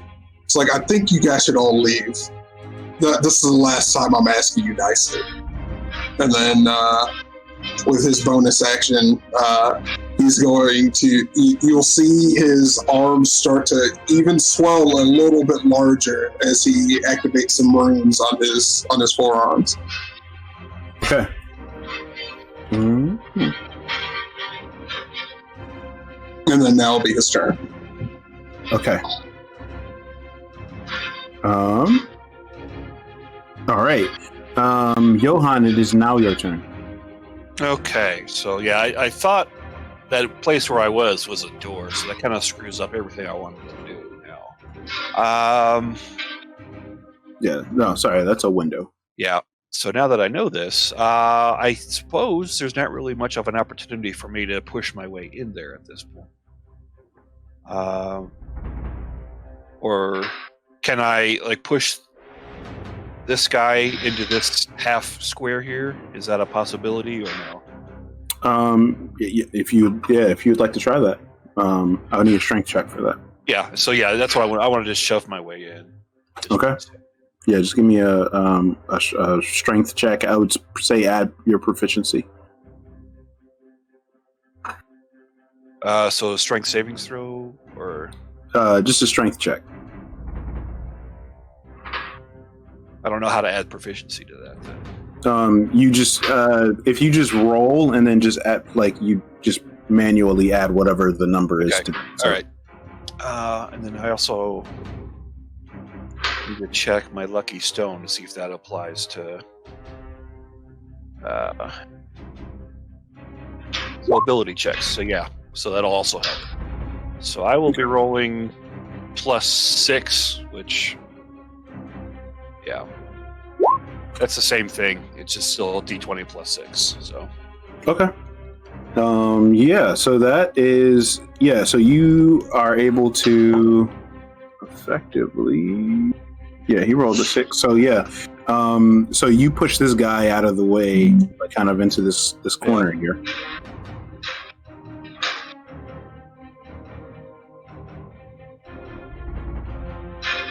all right. So that was your standard action, and I still got a move equivalent. Is that right? Yeah, technically, yes. Okay, so yeah, then I'll draw my sword. Okay. All right. It is. So this bandit sees you, Val, grab Deadeye, and he is going to attack you with his scimitar. Pronounced scimitar. It's a scimitar. He 17. Does that hit? Does not. All right. So he swings the scimitar, and it swipes past you. Hey, now we're just having a conversation between men. Conversate this, and this other one kind of moves up to attack you as well. A 7 does not hit, and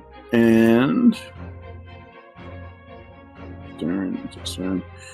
This one is actually going to run Does that first guy moving away provoke from me? Yes, it does. So you get an attack of opportunity on that guy. On which guy? This guy that moved from here to here. And that 20 does hit. Because technically, now that I've activated my stretchy arms, everything within 15 feet I can attack. So anything that moves outside of that, I would get an opportunity attack on. He got closer to you. Okay. All right. So if that 20 hit, it would be 7 damage on that first guy who stepped away. Okay. Yeah, so that's a pretty grievous hit to him. And yeah, he starts bleeding, but he proceeds anyway. I would say, okay, so with 15 feet, you do have an attack of opportunity on this guy who moves. Val? Yeah. Hal, do you want to say something? Yeah. This is my first time playing with this character. I'm sorry. I want to see if I can do this as an attack of opportunity, the unwavering mark. Yeah. So yeah, I will use my unwavering mark as the cavalier ability. That guy I just tagged, he has disadvantage if he attacks somebody besides me.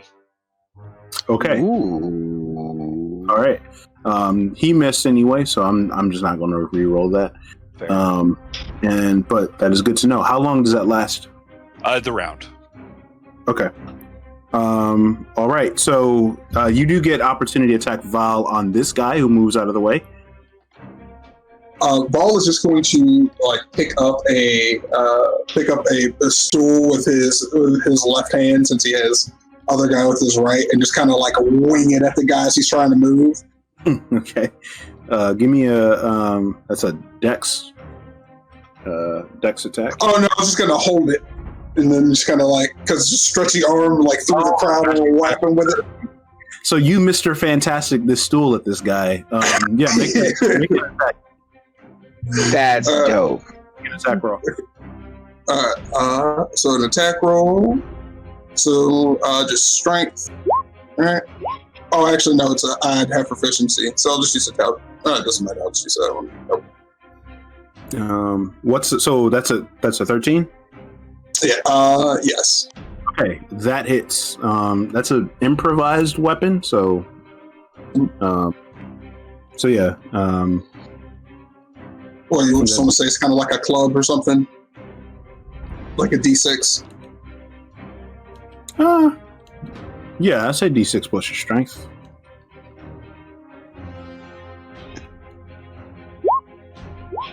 And then plus strength would be plus 7, so 9. Okay, 9. Okay, cool. So, yeah, you whip this stool at this guy, and as he's running, you just kind of crash into him. He hits the wall, and is jostled to the side. Stay down, kid. He's going to swing at this guy, this patron sitting at the bar.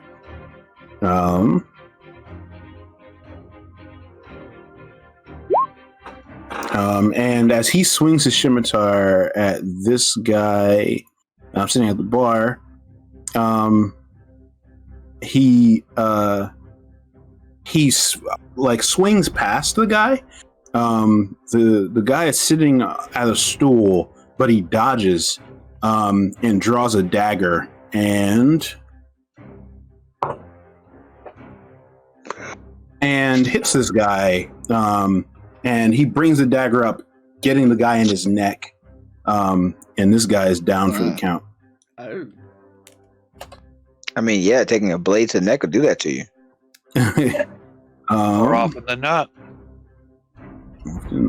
And then this guy that is next to you, Vol, is going to attack you again as well with his scimitar.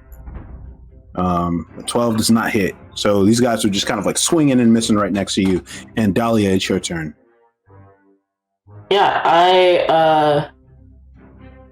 I cast Spiritual Weapon as a bonus action. Okay. And when I do so, I could bonk someone. And so I'm going to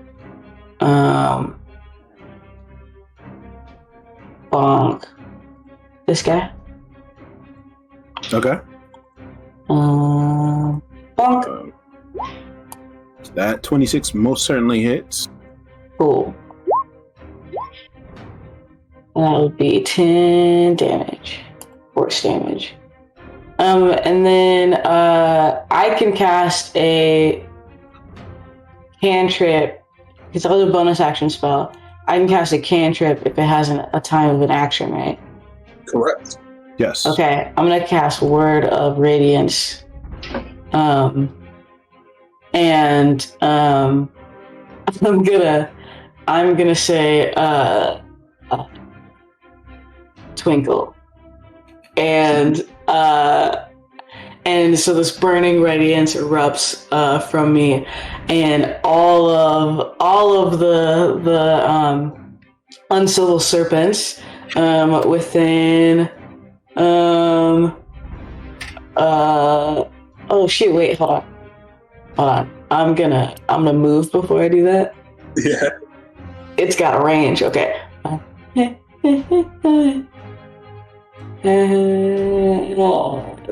Okay. This guy and this guy each will take a d6 of damage if they fail a Constitution save. Okay, d6 if they fail the Constitution save. That one is a... Okay, one of them fails. The one that you get with your spiritual weapon fails. The other one saves. Okay, cool. So it'll take 2 radiant damage. All right, so you slash this guy with your spiritual weapon, and yeah. Oh, my spiritual weapon is it's a mace that has the mace part. It's topped with it's a half moon. Ooh. Okay. Yeah. Let's pretend that sword is a mace topped with a half moon for right now. For sure.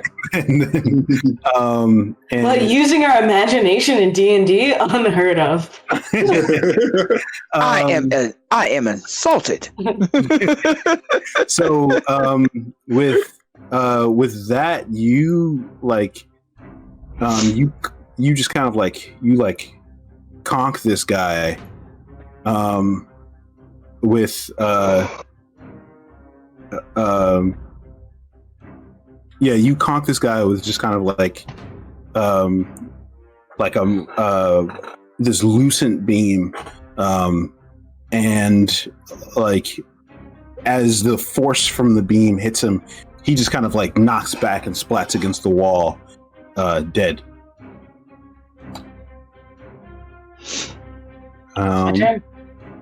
And this bandit back here, Johan, is going to attack you with his scimitar. Does a 9 does not hit, I'm assuming. It does not. All right. Second buddy is going to try it as well. Does a 12 hit? No. So you see both of these guys swing their swords at you, and they fly past, failing their hit. Deadeye is going to try and pry himself from your grip, Val. Alrighty.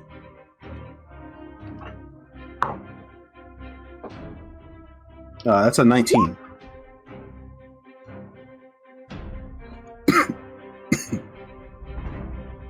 Okay. And so he struggles, but he gets out of your grip. He was distracted, hitting the other guy, and it's like, come back here. Yeah. And then as he does so, he's going to swing with his weapon in retaliation for you grabbing him.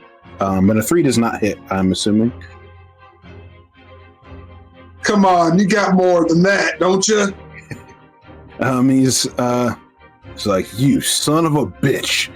And Hogar, it's your turn. All right, a lot of things doing. Okay, Hogar, bonus action. He's gonna take his sword out, do a little dance, make a little love, get down tonight, and Blade sing. So Blade singing is happening. Cool. And then for the action, he will.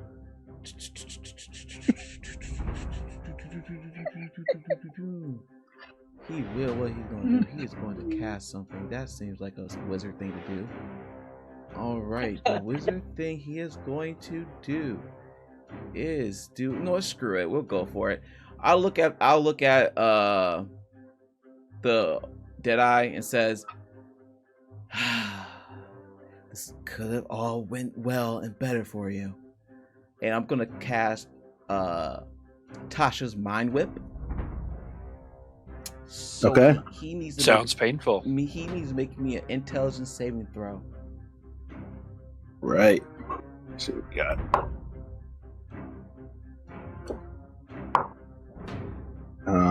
Rolling terribly. That is a 4. 4 does not save. He will take 3d6 psychic damage, which equals to 13.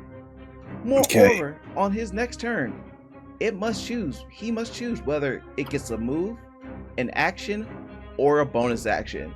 He gets only one of them. Okay, so Oh my god. so he you see him like grasp his head, and he's like, "You Tusky bastard!" And we are going to end there at the top of the round. We're ending? It's 1:30. Yep. Does Shay need to roll an anger roll? I do need roll an anger roll. Actually, let me do that. Let me go ahead. Because that is one of the triggers. Let's say DC's 10. Let's call it. Boom, and here it is. Anger roll. Okay, we're good. I imagine Hangar's Blade song is the Busted Challenge. No, it's literally, it's not, stop it. No, I am doing the swing. It's almost like in Rush Hour when they were doing one of these numbers with it. It just. I quit. Wow! Yeah! All right, chat. Thank you. I tender my resignation. Oh boy! Thank you all for joining us for episode 1 of D&D Episodicals 4, Baldur's Gate Descent into Avernus. Check us out next week as we come back. Regular scheduled programming. Be sure to check out our the Patreon. Join, follow it. There's a lot of bonus content coming. We're really ramping up a lot of the stuff that we do here at Rem. And also check out some of the other streams. 8 p.m. we got Paranormal Albany. Tuesday we have Shadowrun 5e. Thursday we've got D&D Episodicals 3, Stormlord's Wrath. And Friday we have Community Game Night. And of course we're here Saturday. So a lot of shows happening all throughout the week. And if you join the Patreon, you get bonus content. Don't forget about Like Clockwork on Sundays. And Like Clockwork on Sunday. 7 p.m. 7 p.m. Wait. What's Like Clockwork? I didn't hear about it. It's not a D&D show. But it's set in the whole world. We'll explain to you. It's a really big thing. It's really cool. They have a whole comic book coming out. We kickstarted the clocks. Now it's on. Yes. Yeah. And so now it's on. So with that, thank you guys for joining us. We look forward to continuing this adventure and having y'all with us. With that, we are out. Bye. Hey. Thanks for Bye. doing us.